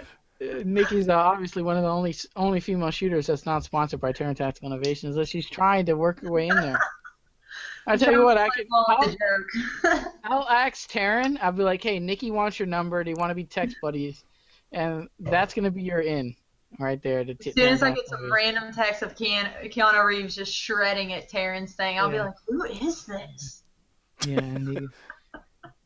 All right, what do you got? One more for Lewis. Lewis, we appreciate all the Q&A, man. It's really helping the show flow along here. Stay on track. Yeah, in our club, for gaming a target or not actually trying to is a penalty. Okay, so like that, you're not cheating yourself from learning. So Jen, like you said, for just taking 2 shots at that target, you had to take, spin over. If you do that, and that's kind of like in pistol shooting, there's a failure to do right in my game. So if you want to game it that hard and not go prone, yeah, there's a failure to do right, not EPA. So if you don't go prone on a prone shot, that's a 30-second penalty. So your game is over. So you can't get one of those. So he's saying that you can't just game it like you're doing, Jen, at his local club. Well, and that's a good example of knowing your club's rules and knowing the penalties, right, and knowing your abilities. Yeah. So. Yeah, or if you have James. I wasn't going to go to war with a spinner because me and spinners do not get along. We're not friends. Did you at least hit it, Jen? Oh yeah, I hit it. I hit the top end. I hit the bottom. It just didn't spin.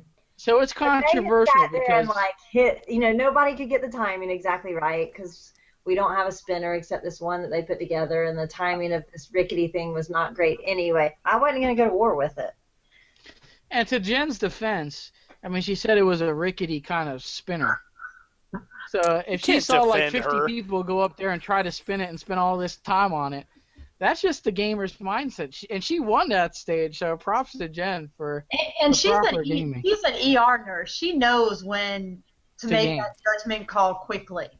Yeah, Yeah, indeed. and I trust her judgment on that. Time of death of the Yeah. spinner. I think the Dumb. overall message is if you can live with yourself as a cheater, knowing you didn't try on the target, then yeah, go ahead. I mean, Yeah. Yeah. Well, indeed. shit. I call it. I engaged it. I call it gaming, and we're playing a game, so it's all fair in the love of war. Just So, because y'all there you aren't smart enough to make that decision does not make Exactly.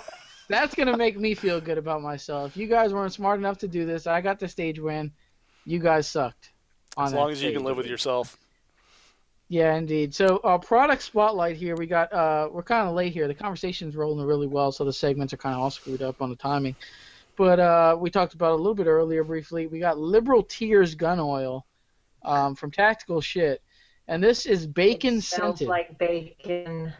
It indeed smells like bacon, and it kind of wows people how they got this to smell like legit. It smells like bacon bits that you'd put on a little salad.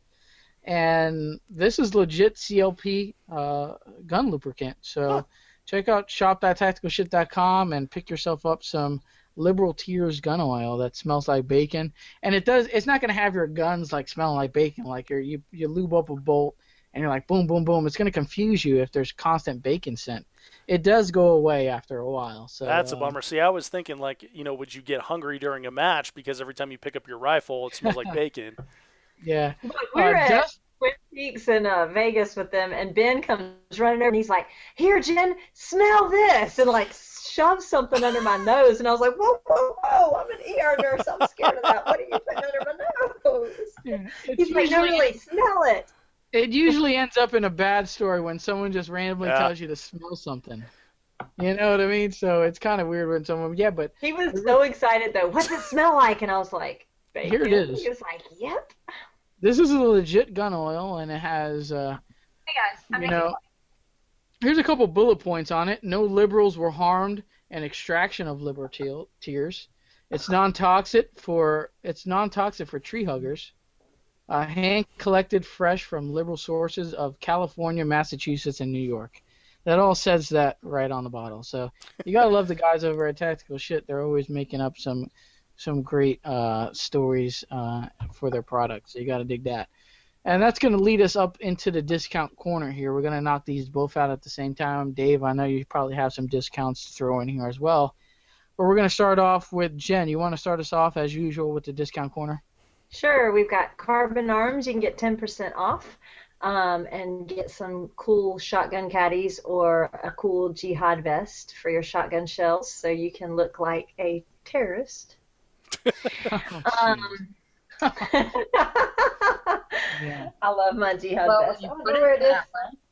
I would show it, but I don't know where it is. It must be downstairs. All the with cool my kids, have the jihad vest. If you want a chest rig, if you prefer to load your shotgun with a chest rig, the jihad vest is the way to go from Carbon Arms, and we've been talking about it. It is helpful. Like, I have mine, and I use it whenever we either have a very, very shotgun-heavy stage, or if we're having to go prone, because everybody's always like, yeah, I see all that on your belt. How are you going to go prone? I'm not going to leave it on my belt. I'm going to take it off and put on a jihad vest, and it'll be on my boobs, and then it'll work. So, Because you never let your boobs touch the ground, right? I know this. well, when you're prone, your chest is lifted up, when you're prone, so it works. So anyway, that's Carbon Arms, and then Samson Manufacturing you can get 10% off with TSM10. Did I say that's the code for both Carbon Arms and Samson Manufacturing? If you put in TSM10, you get 10% off. Right, and the website's carbonarms.us. Just some defense, I have the Backbone 24, and I do wear it on my belt. And if you go prone, unless you like smash on the ground and you're diving, you're like doing some baseball stuff, but if you go prone, it'll still hold in those. So the retention is very good. The TSM10 for Carbon Arms and TSM10 for Samson-MFGPro.com. So for your AR needs, they kind of have both here, so it's kind of choosing which one you want. And they don't break. If you go prone on them, they don't break. They do not break, indeed. Mm-mm. All right, they so I don't got hurt either. Yeah, so we're all running. Dave, what are you running? What caddies are you running? I a long time ago picked up Carbon Arms on like a pretty good like holiday deal, and so I did have like the chest rig for a long time. Excuse me. I last year I helped RO a match for Mark Passmanic, and he gave us the option of either choosing more Carbon Arms gear or choosing like gas money for helping out. So I chose more Carbon Arms gear. So I've got like now I have a belt set up where I have four 8-rounders, and then I have a chest rig with 24. So that'll get me pretty much through anything that I need to. There you go. And this is my plug that I say in every show. All the cool kids are using Carbon Arms caddies, and you should too. All right. And TSM 10 is the way to get you some Carbon Arms caddies. All right. Tactical. That's umtactical.com. They have the range compensator, fully adjustable comp. I was talking to them earlier today on how to get the pin off my comp, because I got a SIG MPX that I use for PCC, practical pistol carbine that I have, and they got the factory comp is pinned. So I'm like, dude, Brian, how do I get this pin out? He's like, you have to mill it and then turn it, and it's kind of a pain in the ass. But umtactical.com, TSM10 is going to save you 10% off the Rage compensator, which is a fully adjustable comp. Also, they have the universal pistol mount, so it allows you to mount any red dot optic without milling your slide. So that's umtactical.com. We have TerranTacticalInnovations.com.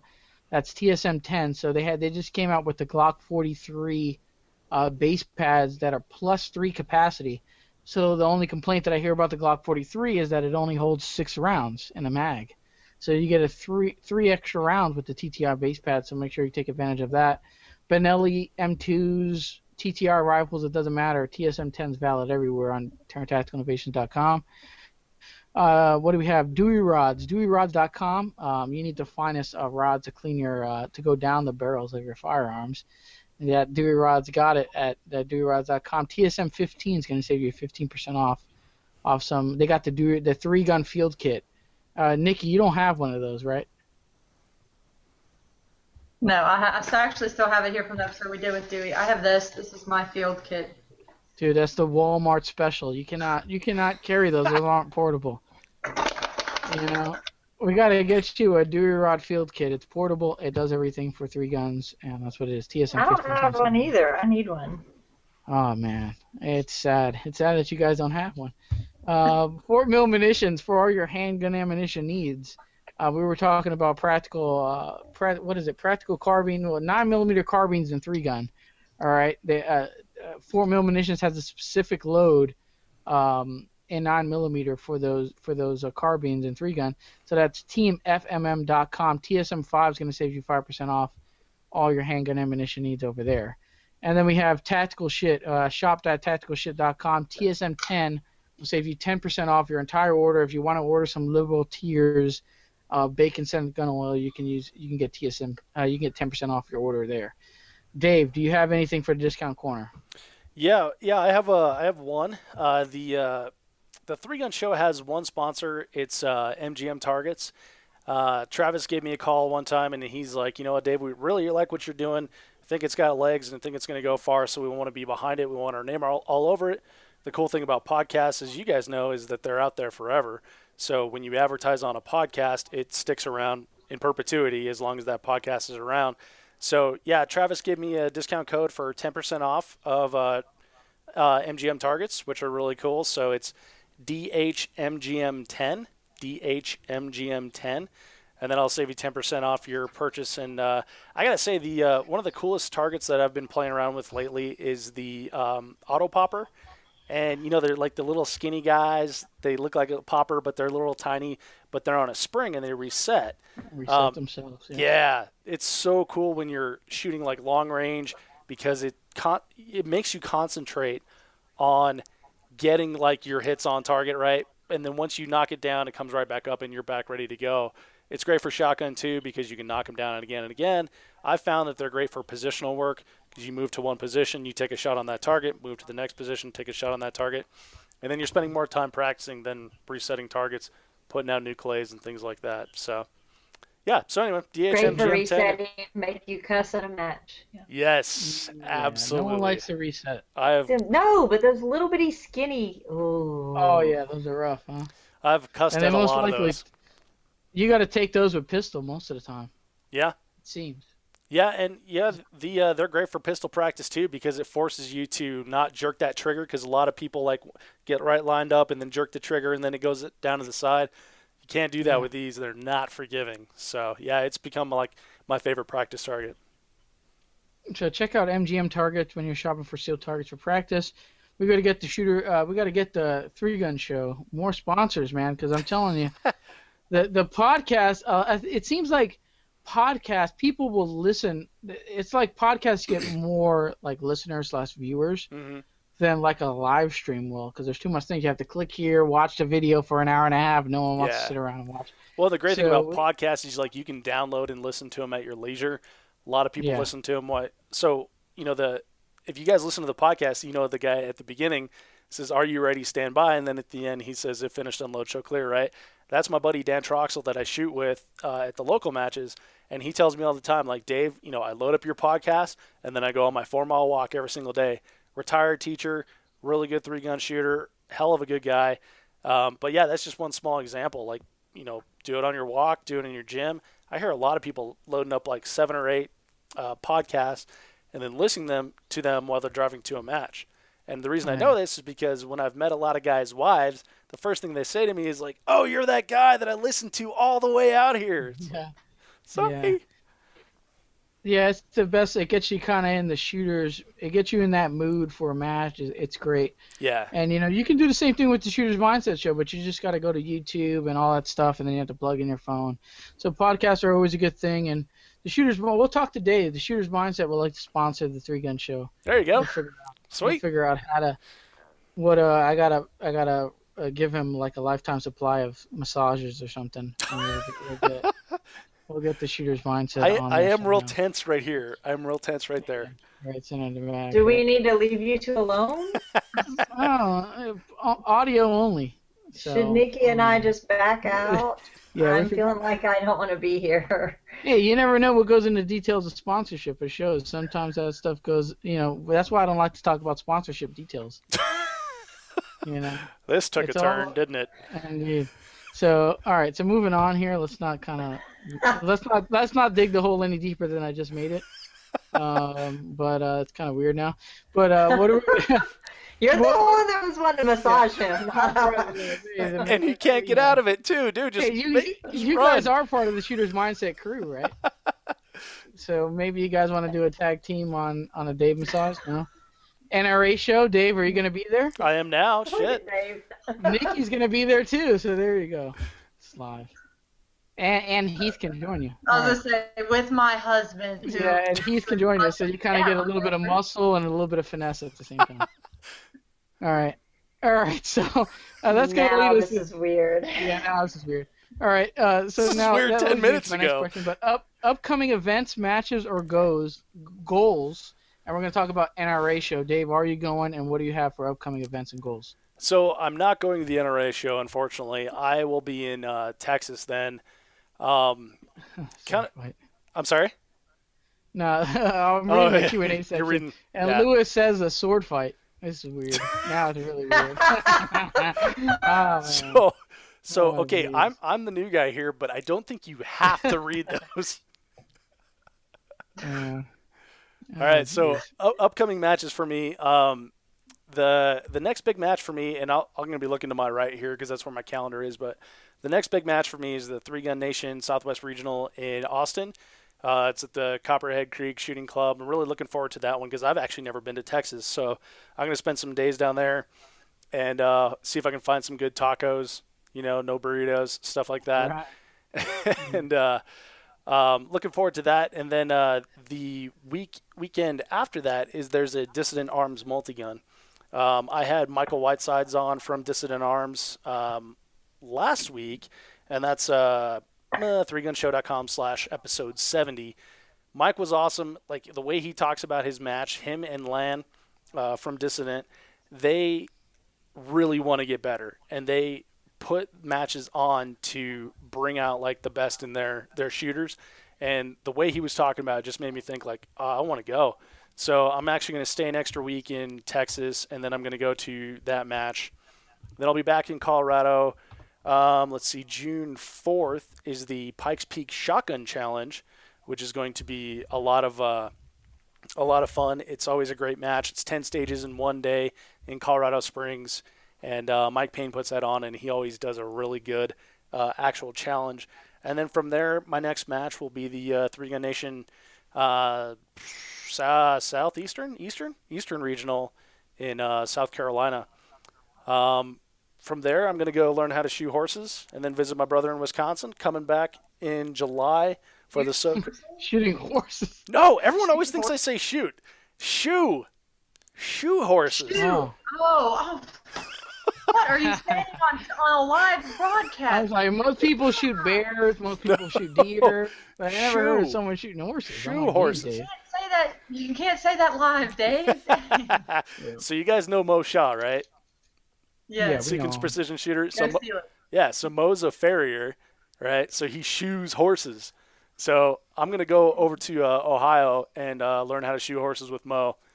And then I'll be back in Colorado for the SoCo 3-Gun Championship, and that is July 9th and 10th in Colorado. And then from there, my next match is going to be the Rocky Mountain 3-Gun in Raton, New Mexico in August. And I could keep going until December at hard as hell, but I'll I'll kind of let you guys. Nikki needs to take a piss. Oh, Nikki, take over. Oh, so. Nikki, take over. Am I not supposed to read that? Okay. Yeah. I was like, Nikki, take over. I got to take a piss real quick. I mean, this Black Knight tried the world. I've been drinking out for an hour and a half now, and it's starting to get to me. He's got to shut his video off so you don't see that he's not wearing pants, I guess. Gotcha. Yeah, I'm like, geez, Dave, this is the Q&A set. This is personal. But so that thanks, must be Dave, why for letting me know that now that everybody knows I'm going to turn my camera off, I'm running to take a piss. Let me try to make it in record time here, guys. We all pee, Nikki, man. It's all right. You have a question here. What do you got? So, Dave, yes. What is the most embarrassing thing you have ever said or done during a show? Did you ever call somebody the wrong name, talk about a product for the wrong sponsor? I mean, mistakes happen. But they do. So I have called people by the wrong name, and then I just laugh and, say, wow, I'm really sorry, that was stupid, and then just go on so from there. But I got to say the dumbest thing I've done is I was at, this is a SHOT Show, and I just started doing some video work along with the podcast for SHOT Show. And so you can actually see this on YouTube. And the 3-Gun Show's YouTube channel is just 3gunshow.com/YouTube. But there's a video of me and Brian Ray and Brian Vaught, right, from Team Samson. We're in the Double Star booth with Nick Collier, and we're talking about their rifles. And so Vaught is standing to my left, and he said something about one of the rifles, and so I'm like trying to go over the attributes of it, and I don't really know the rifle. And I was like, yeah, it looks like you got, and I'm reading the barrel, right? And I worked in sales for a long time in college. I sold washers and dryers. So I would literally read the tags to people because as a 19-year-old college student, you really don't know shit about washing clothes, right? So I'm reading the barrel. Hey, he's back. All right. So I'm reading the barrel, and it says, match grade 1/10. And, SHOT Show's in January, at the end of January. And I was like, oh, yeah, looks like you got a match grade barrel there. What is that, a date stamp? And then immediately I realized, that's the twist of the barrel. And so I was like, shit. And so I could do nothing but just crack up and laugh at myself. And, luckily Nick didn't hear me. Vaught just kind of gave me a funky look, and then we moved on. I would say I'd have played it off like I totally thought it was, oh, yeah, it's dated, so it's one of a kind. It hasn't gone bad yet. It's still new. It doesn't have X number of rounds to it yet. Exactly. Well, so, Ballistic Advantage and Aero Precision, they do put their dates on there. Of course, they also put the twist, right? But I was just like, I'm nervous because there's a camera on me. I'm trying to vamp here.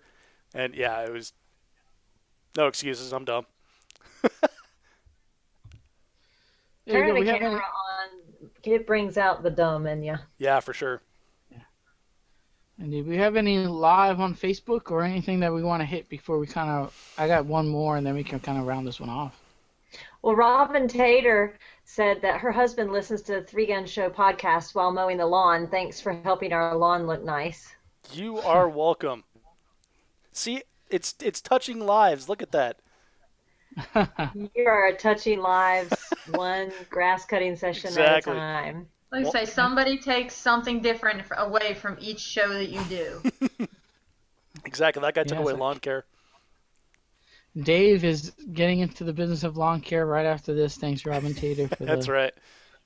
for the comment there.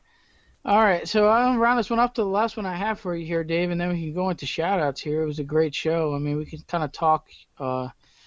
We could probably keep talking for another hour here, but I wanted to get into this one here.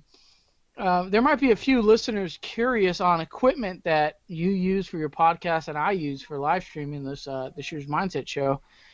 So let's keep it simple, affordable equipment for people who probably want to get into this themselves. What do you have? Okay, so I made a lot of mistakes on this, and I spent like a lot of money that I didn't necessarily need to. So right off the bat, if you're looking to do like a podcast, you don't need like a fancy mixer and a fancy recorder and stuff like that. It all makes it better, but you don't need that to start. So the microphone that I started with, let's see if I can show you, almost, is the ATR, or what is it, ATR 2100, the Audio Technica mic. Yeah, I have one right here. Yeah, it's Yeah. like a $50 microphone. And it is amazing, and it has done wonders. Like if you see me, in a lot of the videos that I've done with multiple guests, I'll be handing it back and forth like a reporter. I've got it on this mic stand. It's on a boom stand on my desk because I stand when I do all these. I've got a pop filter in front of it. So you're talking like, at the time I bought it, it was $40, which is totally cool. And it plugs in USB right into your laptop. So if you've already have a laptop, you're good to go. Your headphones plug in the back, so you're good to go from there. I currently use like it with a mixer. It allows me to change people's voices high, low, and mids and stuff like that, and just make for better quality sound. So that's basically how you start, and then you can start with with. That's so distracting with all the funny things popping up that you guys are saying. Anyway, so the You gotta learn how to poker face, Dave. We have a camera. Yeah, The we'll cool see kids that have a in the camera. front. It's not just audio. My You have bad, to my have a bad. poker face. so the where was I going with this? Oh, so then Equipment Exactly. focus. there you go. So if you have a Mac, you can use Ecamm call recorder that will record over Skype. If you have a PC, you can use Pamela, which records over Skype. Pamela's a recording thing. So the those are the two cheapest ways to do it, and then you need Skype, which is free. And if you do Skype to Skype, that's the way to go. When I initially started out, I was taking any comers, right? So I'd get guys saying like, "Well, I'm just going to do it on my phone. I don't want to download Skype," and I'd be like, "All right." But now I kind of force the issue. It makes a better product for our customers. You represent your sponsors better, customers, listeners. You represent your sponsors better, and you can actually hear what you're saying to get your message out there. So and everyone's willing to do it. It's totally cool. So Skype, free. Pamela, which is like $30 for a license, which is like a lifetime license. Then you've got or Ecamm call recorder, which I think is approximately the same price. Then like a $40 mic. You can do a boom stand. You don't have to. I definitely recommend a pop filter, especially if you talk like I do with a lot of pop. So, but I've also upgraded from there. Like right now, I'm recording on this mic, which is what I use live. The reason I did that is just so I wouldn't have the pop filter in front of my face. This headset mic, is a BPH S1. It's also Audio Technica. The recorder that we're recording into, I'm going to try to do it without dropping it, is this little guy. It's the Zoom H6. It has 6 channels, Zoom H6, right? And then the stuff just plugs right in there. That's like a little portable recording studio. So if you ever hear like a podcast that I'm doing live, it's all with that Zoom H6, 4 AA batteries, a memory card, and boom, all the mics plugged in, and the sound is amazing. So it works out really well, and it's portable, fits in your pocket, stuff like that. So that's really the way to go. But that is several $100, so that's like a step up if you're super serious about it. Yeah, Jen, what headset are you using? Because I mean, when I first got into this stuff, I was using the built-in microphone on my laptop, and anything built in is not real. It's not excellent quality. Okay, so and the built-in webcams on your laptops and stuff, they usually aren't the best unless you get like a Mac. Well, Mac usually comes with great built-in audio and webcam, but a PC, they're a little shaky. So I got a little. This is actually a 720p high definition. I could probably upgrade that, but it's kind of like one of those things. I'm always with my guns. I always kind of impulse buy, and you search on Amazon, and you're like, oh man, this mic is $500. That's the one I need. Well, that's kind of like rapper in a studio type of mic. You don't really need that. And I believe it was a Yeah, triangle. please don't rap.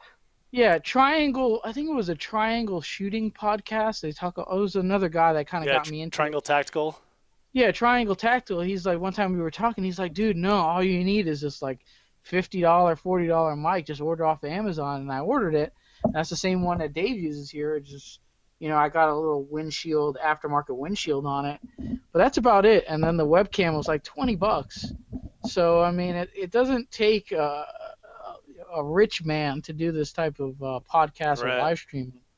I mean, there's always things, if you want to spend that type of money to get like a 1080p or whatever, like fancy stuff like Jen has on her side of the on the camera, then you can do that if you have the money to spend, but it's not necessary.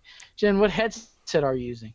It's like a Logitech, yeah, but I got it Best Buy for like $20, and I'm just using my webcam that's built into my computer. I'm not using anything else. Yeah. So this is I an just audio. look this good with a regular camera. Yeah, there you go. So this is an Audio Technica mic, the same mic that what is it?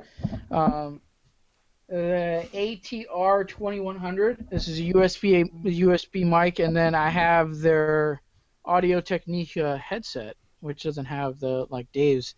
But if you had guests on the show and you were running live, maybe we'll get Nikki one. Maybe, even though Nikki has good audio for built-in. You're using built-in audio, right? I'm literally on a laptop. So there's a little bit of echo in your audio, but I think if we get you a headset, it'll clean it up, and everybody wants to hear what Nikki says clear and with no echo. So maybe we'll get Nikki one for being a part of the Shooter's Mindset crew. I got Dustin like a $10 one, and Dustin really likes it. Wait a minute, you bought Dustin's headset, you didn't buy mine? Well, no, it was used. So I had it, and then I used the crap out of it, and I'm like, here, Dustin, your audio sucks. You can have it. I couldn't even get you to loan me your iPhone microphone at SHOT Show. You couldn't even remember to bring that to me. Yeah, I left it. You're so in the doghouse now. You don't want Anthony's old stinky microphone. I'm digging myself into a deeper hole here, but when it comes to me and getting my gear together for matches, this can be a whole nother topic of worms that we're opening up. I have forgot every piece of gear traveling to a major match that you can imagine. On local matches, I forgot ammo. I traveled all the way to Massachusetts to shoot at Smith & Wesson, and I forgot in IDPA use a fishing vest or a concealment vest. I forgot that, and then I forgot my holsters at the hotel. So my holsters and pouches were gone. So I had to borrow a Glock holster set from guys at Smith & Wesson. So everybody had one for a Smith & Wesson, but no one had one for a Glock. So it was weird. And then we had some of the Glock guys, Christopher and Joel Hodges from Team Glock. They happened to be shooting the opposite day, and they let me hold a holster. So I forgot every piece of gear, and I'm just a pistol shooter. Imagine the three gunners who have to take 3 guns and 3 different sets of gear or whatever they're doing. Oh yeah, so the ladies can probably attest, but when you go to like just a shotgun match or just a carbine match or just a pistol match, it feels like you're forgetting everything. You're like, where's all my shit? Like, this is the only thing I need? Yeah. Especially with the ammo. Wait, I only need this one ammo can? I don't need slugs and buckshot, bird shot. My belt feels light.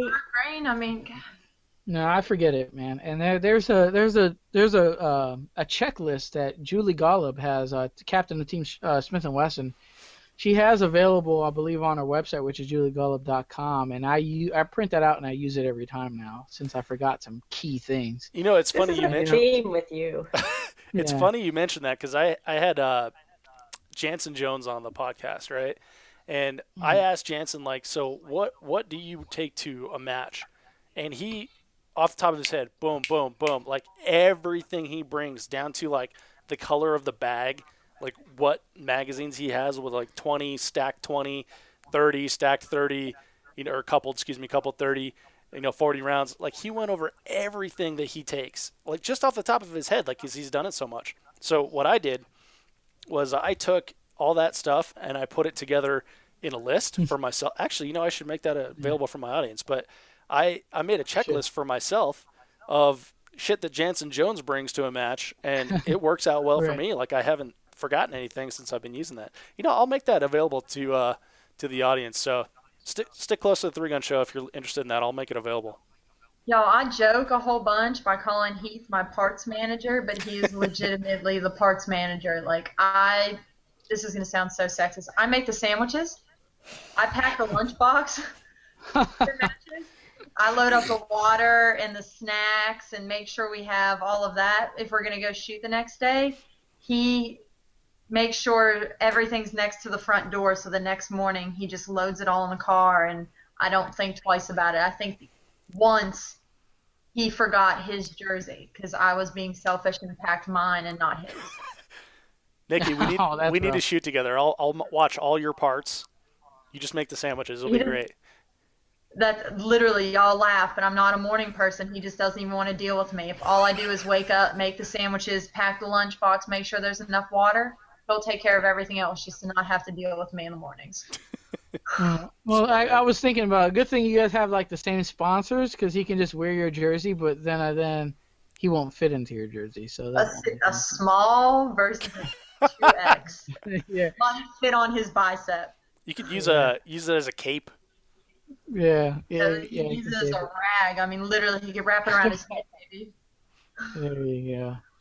Oh, good stuff. Well, if you make a quality sandwich, I mean, no one can really argue with you leaving the jersey at home because a quality sandwich usually makes up for it. A quality sandwich makes me just as important as the person who remembers all of Three Gun Gear times 2 for both of us. So it does indeed.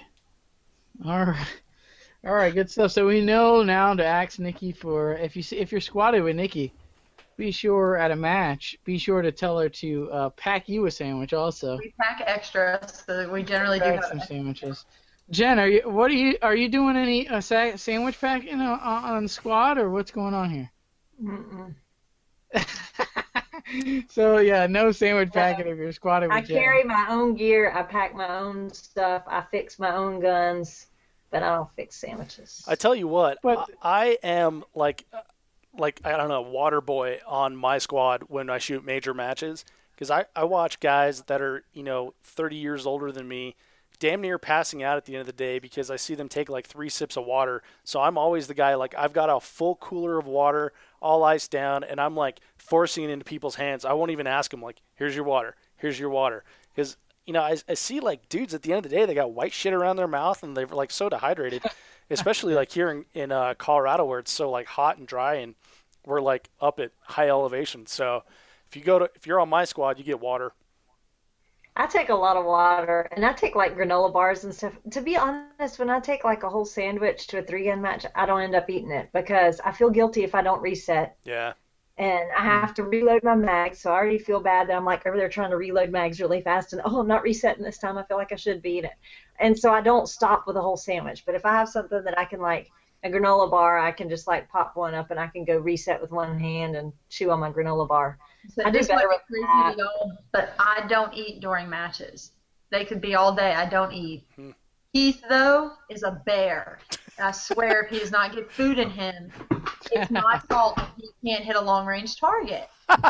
So, that sounds about right. And he ROs a lot, so he's always running back and forth. So it's not only do I make him sandwiches, I actually have to go to the car and get him sandwiches and make sure he's fed in between running shooters when he's ROing. Nikki, do you keep like a little bit of goldfish crackers in your bag, maybe? For him? Just, like, no, get this. So I'm watching that thing Jesse Tischhauser just put up on YouTube where he made those little cartoons and he asks all the dumb questions for in 3-gun. Mm-hmm. Right. It's funny. One of them asks like, I want to get that Magpul handle because it has storage unit for like batteries in it. I can store Skittles in there. I was like, oh my gosh, that is the greatest idea ever. I can store Skittles in my rifle handle or goldfish crackers. Y'all, I thought he might have thought that was one of the dumbest questions he ever asked or got asked on 3 Gun Forum. I think it is the most genius thing I've ever heard in my life. And indeed, and it's funny. I think Jesse gets a lot of. Speaking of Sichhauser, I think he gets a lot of slack because he kind of likes to speak his mind on the social medias, and he comes out with the top 10 ladies list. Well, he didn't come out with that; he shared it. But it's funny. But that dude is you can be a brand new live streaming or a brand new podcast, and you can ask Jesse Sichhauser to come on your show, no matter how many viewers you got, and he'll come on it. So he's really like, I mean, anything that promotes shooting sports, he's there, no matter what it is. He liked Team Clevenger's shooting when I had like 120 likes. Yeah, so it's like, you know, I you gotta. said, hey, would you mind liking my athlete page? He said, absolutely. He said, without a shadow of a doubt, absolutely. I had 120 likes. He was like number 121. Yeah, so you know that dude, and I know you had him on the 3 Gun podcast. We've had him here twice on the Shooter's Mindset, but you know, and we don't want to make Jesse's head any bigger than what it is as far as credentials, but he's a really good dude and is all for promoting the game. I would say that Jesse almost tries not to let it come out that he's such a good dude, but he is. He's like, I mean, he's such a genuinely nice person, and I think I don't know. I've always thought that like maybe he has like a little bit of an internet persona, and then I've talked to other people like, nope, that's exactly how he is. But he's also got this side of him who's like a giant sweetheart. I mean, you see him, you know, taking his nephews out shooting and stuff like that. He helped me out with finding guests for the podcast. After I talked to him, so he was like my 8th interview, right? So we're up to 73 now. It was my 8th interview. After I talked to him, I was like, so who else do you think? And, you know, he listed like a bunch of guys that wouldn't even respond to me. And no hard feelings or anything. It was just like, you know, you never know where stuff like that's going to go, right? So you gotta protect yourself in the business. But he made those connections for me, you know, like put out a word like, hey, you should talk to this Dave guy because he's got something good going. And so, yeah, he got me a lot of, you know, good contacts I would not have got otherwise. So, yeah, like it or not, Jesse's a sweetheart. Yeah, it's funny you say that, Dave, because I know we're going on like 2 hours here, but we're going to keep talking because I like the conversation. I usually tell the guests, hey, we're going to do an hour, and it always goes over, but we're having a good conversation here because Jesse was I think it was episode 5 of the Shooter's Mindset. We had Jesse on. You know, I had a crap camera, like I said, crap audio, I had shit background. And we had Jesse on the stage. We had Jesse on the show, and he did the same thing for me. He's like, I think you got something good going on. I'm going to lead you on to more guests. And then from there, we got Keith Garcia and we got Chris Anderson. At the time, Keith Garcia was with Team Vertex. Now he's with Cola Kinetics. So we happened to get Keith Garcia, who at the time was a multiple 3 Gun Nation $50,000 winner. So to have Keith Garcia on the Shooter's Mindset at that time was a big it was a big deal. I never thought I can get these guys. I wasn't friends with these guys, and Jesse was able to lead me into these shooters. What did you guys talk about? That must have been really hard to talk to Keith. He's such a wallflower. Yeah, well, we had 2 of them. We had Chris Anderson's like a diva in shooting. He thinks he's like the top. And then we had Keith on at the same time, and Keith's like, yeah, I won 50 grand. I'm the best. Keith. It was fun. I got to go back and watch that show. We talked a lot about airsoft because Keith and Chris use airsoft as dry fire training. Yeah. So they have their 2011 $3,000 pistol redone into an airsoft pistol, and that's what they do to practice. A majority of it is they practice with airsoft, which is interesting because a lot of people don't believe in it for dry fire training, and it's hard to get an airsoft pistol to replica your actual pistol. So that's a whole nother topic we can go into. Right. But it's funny, just to beef up Jesse a little bit, indeed, you want Jesse Sichhauser on your show because he'll lead you into a lot of other guests. And there's been a few that I haven't been able to reach. I don't know. So we're going to leave this one. We're going to keep the conversation going. I like it. Dave, is there anybody that you really want on the Three Gun podcast that you just haven't been able to grab? Because I know I have a few. Yeah. So there's been a couple for sure. I would love to have Jerry back on again. I'm still like intimidated by him, even though I've met him in person. He was so generous to me with his time. Definitely want to have Lena Michalek and Jenna Reeves on, and both of them have said, yeah, we'll be on the show, and then it's just never connected, like for scheduling purposes or whatever, and then you forget about it, and you have other guests, and they're off in Italy and stuff like that. So, off the top of my head, I'd say that those are the ones. I can get you, Jana. Yeah. I'll get her straight right now. When you want her on? Yeah. Whatever. I record these all the time, so I can record whenever. So that's the cool thing about the podcast is it's not live. So I've recorded a couple shows in one day, and then it just ends up being, just push them on down the line. But yeah. It's funny. It's funny you say we have a lot in common. Jana Reeves. I had Jana on the show twice. So Jana, I was able to get a hold of even before I knew Jen, and Jen's really close with Jana Reeves personally. But I've had Jana on the show twice. But Lena Michalek I've had Kay, I've had Jerry, but I have never ever been able to get due to scheduling and. I'll see Lena, and she's like, yeah, I want to do it, and then it never happens. So it's Lena Michalek and Jesse Duff. Two, and KC at the time he was with Team Glock. He's no longer part of Team Glock. But if I was to say 3 shooters that I've been after since like the very beginning of our episodes, it'll be those 3, and I've still yet to grab them 3. And Jesse Duff is. It's hard. I don't know. Like Jula Golub and Jerry, these guys, like, they make a living off the industry. You know what I mean? Guns are their deal. So I was able to get them too. But Jessie Duff she's kind of a celebrity when it comes to the shooting industry, and she's all over the place doing live shows at NRA. She's all over the place. So Jessie Duff, I've had people contact Jessie for me. I've seen Jessie in person. She's like, yeah, I'm going to do it. She's always so positive, always has a great smile on her face.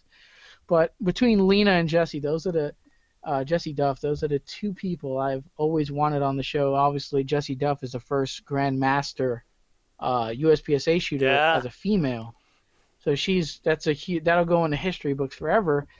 And Lena Michalek's fair to say she's one of the most dominant, if not the dominant, female 3-gun shooter that there is right now. So, I mean, I've had her mom, I've had her dad. I can't get her. You know what I mean? It's weird. So, just one of the people that haven't hung out. I've found that when people are like, "Hey, not right now," like right now doesn't work very well for me, then they end up feeling bad, and then they think there's like some sort of awkwardness or whatever. But I've always said, like, I get to create like the 3-gun show from like the ground up, so it's 100% positive. We don't have people on and like talk shit about matches and then talk shit about other people and stuff like that. That's not something I would do. And the goal is like positivity to grow the sport, to create other shooters and stuff like that. So if you don't have time for me this week, no problem. Like my feelings aren't hurt. Let's talk next week or the one after or whatever. So yeah, if I've ever reached out for you and you had to say no for whatever reason, I'd absolutely love to have you on. So never bothers me one bit. Right, that's the same deal. I'm like, even though this is a live stream and I do them every Wednesday, so there is a schedule that we need to hold. This isn't something I can record and then upload later, unless I'm doing that with a podcast that I've done in the past. But I just haven't found the time for it. So there is a little bit of schedule, so I understand that. I know we're friends on Facebook. She sees this stuff promoted all the time, so I know she's in. We'll get her eventually. There are some shooters, before I say, hey, the shooter's mindset's done and over with. There are some shooters in my head that it cannot go without. And a few of those shooters, Dave Savigny, probably arguably one of the best pistol shooters in the world. You can argue that. I mean, I've talked to Dave in person, and, there's some perception, this is all about promoting the game. There's live questions involved, but I see them before. I'm not going to, hey, Dave, your show's, I'm not going to ask you something that's going to be controversial, anything like that. So they're all scanned. I think some shooters kind of don't like interviews, which are understandable. Yeah, we haven't had Rob Latham, which someone brought up, Jen. Rob Latham has also been one of the greatest pistol shooters of all time. Never heard of him. It's been I one was of like, those. that was me, and it's because Rob Latham is just so freaking cool.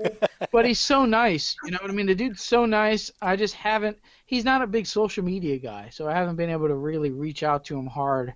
And Dustin's part of Springfield Armory, so I figured Dustin can get him. But even Dustin has a hard time getting Rob Latham on. So I do know he has Google Plus. So he was on Rob Pincus. Rob Pincus has a live show also on Google Plus. And Rob was on there, so I know he has the equipment. So now I got to contact The him. Rob and Rob show. The Rob and Rob show, yeah, it was funny listening to that when they were both called Rob. So it was indeed. So it's one of those, there's definitely some shooters that when it's all said and done, they've got to be on the show before I wrap it up. If that happens anytime soon, which I don't, it's going strong. I don't think there's any plans to do that, but indeed. We got to get those guys on. Some Q&A before we wrap it up here. I know it's going a little bit overboard, but we're cool with that because the conversation's flowing. We have one here from John here. Dave, yes, please make that available. So I'm assuming John is referencing the checklist. Yeah, no problem, John. I definitely will. Yeah, so you can check out Dave. I'm pretty sure it'll be up on the is it 3gunshow.com, right, Dave? Yeah. So the episode that Jansen was on is 3gunshow.com/episode 30. You can find everything on 3gunshow.com, and I will make that checklist available, and I'll let you know if you're on the email list for the 3Gun Show. You'll know about it first. There you go. The Shooter's Mindset will take some royalties for that because we helped you form that idea. Royalties for a free PDF. If Dave okay. ever hosts like 99 cents, like if he charges you 99 cents to download his checklist and it becomes that famous, the Shooter's Mindset will like a penny per download. There we go. Saying. Sounds good. I will give you 1% of whatever I make off of it. There you go. We've worked that deal out already. Asking questions for, we have Luis Mendez here. I've been asking questions to Jesse for 4 years, and he always makes time to answer.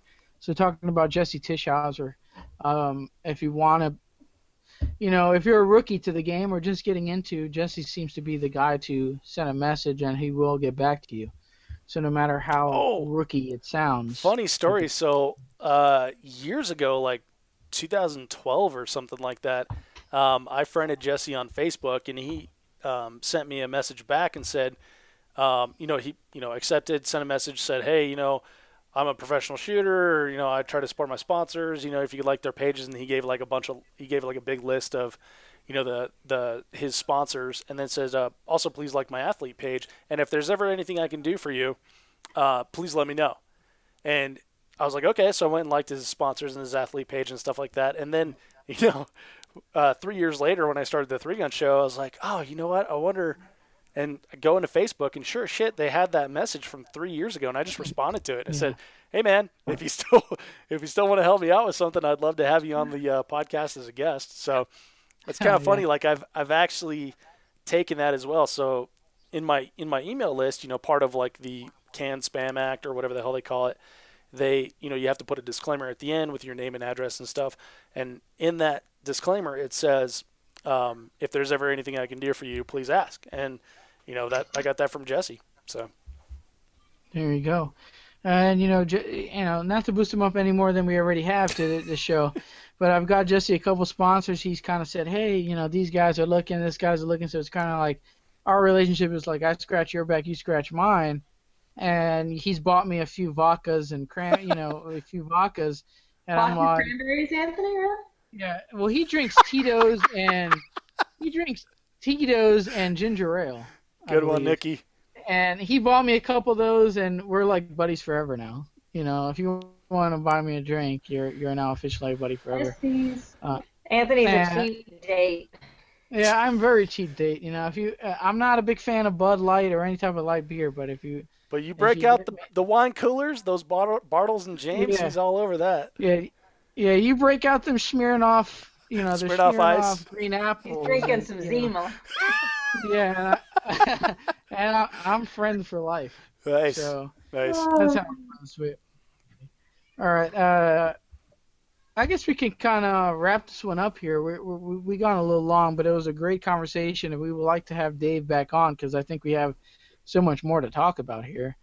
Yeah. But Nikki, I think we're gonna unless we have any live. Jen, are we cool with live questions on the Facebook?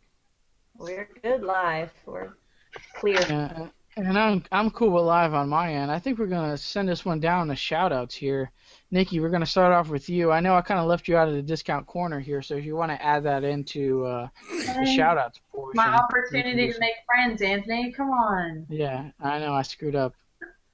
Discount corner wise, if you are interested in a barrel for your rifle build, I would love to talk to you about Criterion barrels, and I have a discount that I can offer you if you really are interested in purchasing one. And recently, I'd love to talk to you about TrueSpec and how awesome their gear is. So contact me about TrueSpec, and I'd love to get you a discount on some TrueSpec gear as well. Shout-outs wise, obviously Criterion barrels, American Defense Manufacturing with my sweet rifle to hit those long-range targets with. That It is is a also sweet equipped rifle. with a Criterion barrel. That's a gorgeous rifle. They spoiled us. I'm just going to say that.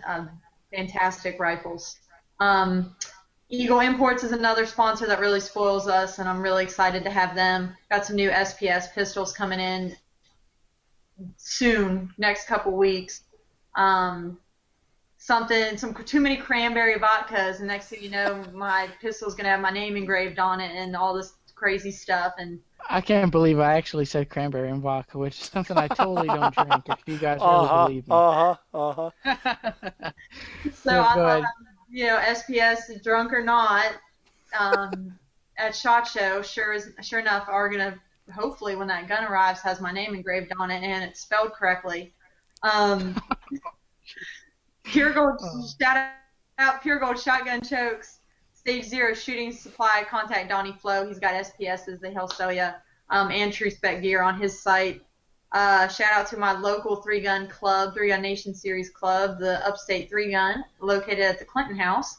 Beyond the sites, shop local, so go to your local gun store. Outdoor Shop is my local gun store, and you can check them out online at theoutdoorshop.rocks. Shout out TrueSpec. I got discount code for them if you're interested in some gear. Safariland and Techwear. I'm not sponsored by Techwear, but this is my awesome, Heats, because this one's huge. Awesome jersey from Techwear, supporting our local law enforcement here, South Carolina, Thin Blue Line. Thank you, Techwear, for taking my vision and making it a jersey. So. Indeed. I'm sponsored by Techwear and TTI, Nikki. I just wanted to rub that in. Hater, whatever. All right. Are we? So I mean, we gotta. By the way, I know we're saying this live. That's something that I'll probably say for private. If you want to get Criterion barrels or any of your sponsors on the show, Nikki, let me know. We'll schedule them. I gotta talk to them. I'm trying to get them over here to the coast to come. Even though we've had Eagle Imports, we haven't had American Defense, we haven't had Criterion barrels, we haven't had anybody from Safariland. We got to contact Bobby McGee. I know he's a big smart Safariland. He's the dude. So you've had Donnie Flo with Stage 0, but I think he talked about F1 firearms most of the time. I can't remember. Yeah, we have Donnie on, but we can bring him back on if you want. But it was kind of like a mixed show. It wasn't really Stage 0 shooting supply for Donnie Flo. But Jen, we can go to shoutouts on your end. What do you have? Okay, Savannah River Armory, Shooters of Augusta and Sharpshooters of Augusta, Load Up Ammunition, Terran Tactical Innovations, Vortex, Carbon Arms, Lucas Oil, Outdoor Line, Blade Tech, and TacticalLife.net. I'm not forgetting, Anthony. You always call me out for what I forget. I think you're forgetting. It sounds like you're forgetting somebody. I don't know, but thank you, everyone that's ever helped me. Carbon Arms. You're forgetting Carbon Arms. Did you Carbon say that? Arms. Thank you. I'm sitting here texting James, and I'm sorry, James. Love you, James. Love you, Mark. Carbon Arms. Awesome. She sure is a piece of work. I got to remember her sponsors for her, indeed. So. Well, I don't have a little black book like you do. Oh, yeah. Well, you should. There it is. Look, Black you Book can't B. even say anything because you do have a little black book of I do, sponsors. I do have a black book, but we're gonna off that. We're gonna move on to Dave. Sponsor shout outs. Dave, what do you have? I don't really have any sponsor shout outs. We already talked about MGM targets. But I do, just want to say thank you to you three for having me on. This has been a lot of fun. I'd also like to say thank you to all the amazing guests I've had on the Three Gun Show podcast, and my friends and family that have encouraged me to do this. There's been a ton of help along the way. I could never have done this on my own. It's all my action, but tons of encouragement from amazing people that care about me. So big thanks to you, and you know who you are. Yeah, well, we appreciate you having on the show, and I mean, this was a really good show. Obviously, you can tell by how long it goes. If you really want to know how good a show is, I know we both had Patrick Kelly on. Yeah. I think Patrick Kelly talked for 2 hours and 45 minutes or something like that. Yeah, because he was watching the time. The second time he wanted to beat his first time. He was like, nope, has it been 2 hours? And I can't remember what it was. And he's like, nope, you gotta keep talking until then, because he wanted to beat his time. Well, if we're talking pre-show, we've already beat 2:45. Has it been that long? I've lost. It's 2:33 2 hours. Yeah, I'm getting up at 5 a.m. to work out. Pre-show Yeah, we started at a little late, about 9:05. So I think we are going on a solid 2 hours here with Dave Hartman from the Three Gun Show, not including the pre-chat talks. But indeed, we'll have Dave on again, so we can talk about this. Absolutely, love to come back anytime. Yeah, we appreciate you having on. So definitely check out the 3gunshow.com if you want to listen to Dave's podcast with world-class shooters and industry companies. It's a good way to do that by checking out his website and the podcast. Shout out to my end. I want to say thank Dave for spending it's been like 2.5 hours, including the pre-chat, really. Spending time with us here to do episode 132 of the Shooter's Mindset. So we appreciate you coming on. It was a good show. Subscribe button. Right below this video, you're going to see a subscribe button. Be sure to hit subscribe, and every Wednesday at 9 p.m. Eastern Time, we do a new episode of the Shooter's Mindset.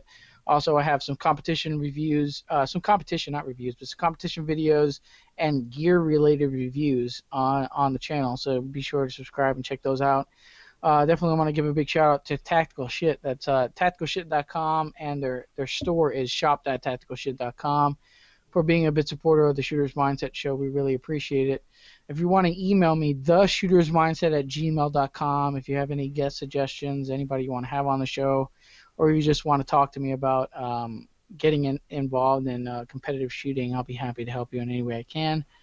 GearNation.usa. They have a Facebook page only right now. They're working on a website, but they're doing all American-made apparel, hats, stickers, real local company, and he's really a good dude. So if you're looking for your next shooting related or competition shooting related t-shirt, check out Gear Nation USA on Facebook.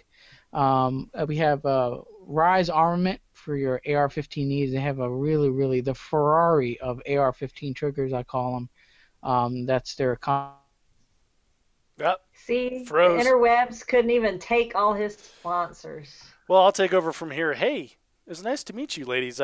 We've never spoken before, so this is really cool. Looking forward to seeing you guys on the range. Absolutely. I hope you enjoyed that replay of my interview on the Shooter's Mindset. This was an interesting experience. I had never been interviewed before for a show, and I learned a lot about what my guests might be feeling as they come on the Three Gun Show. Plus, it was a good time with three fun people that share a love of the sport. So big thanks to Anthony and the crew for having me on the Shooter's Mindset. Again, selected links, including the video replay of the Shooter's Mindset, can be found at 3gunshow.com/episode 72. I teased it before the show, and here it is, the winner of April's MGM Targets Switch View lever giveaway, Donald Salvaggio. Donald, I sent you an email. Hit me back, and we'll get you set up with your very own MGM Switch View. And thanks to everybody that played along. And don't forget to sign up for the May giveaway of the MGM Targets Steel Challenge Half IPSC Target Set. Check it out at 3gunshow.com/MGM. And when you make a purchase at MGM Targets, you can save 10% using the code DHMGM10. You can also support the 3Gun Show podcast by using our affiliate link when you shop at Brownells. Just go to 3gunshow.com/Brownells and shop like normal. Now, I frequently ask you guys to leave a review in iTunes, and I greatly appreciate when you do it. I did get one from Cadatrio or KDA Trio, something like that. And Cadatrio writes, "Awesome host, 5 stars. I have been listening for a while, and the show just gets better and better. Dave Hartman is a joy to listen to, and the conversations, they are not interviews, are great to just feel like you are in the room and part of the group. Love this show, and please keep them coming. I hope to meet you on the range one day." Well, Cadatrio would love to meet you on the range as well. And if you have a review that you would like to leave, clearly I will read everything that you write. So go ahead and try your best at 3gunshow.com/iTunes, and please tell a friend. Thank you so much for downloading, listening, and subscribing to the show. I'm Dave Hartman, and I'll catch you in the next episode.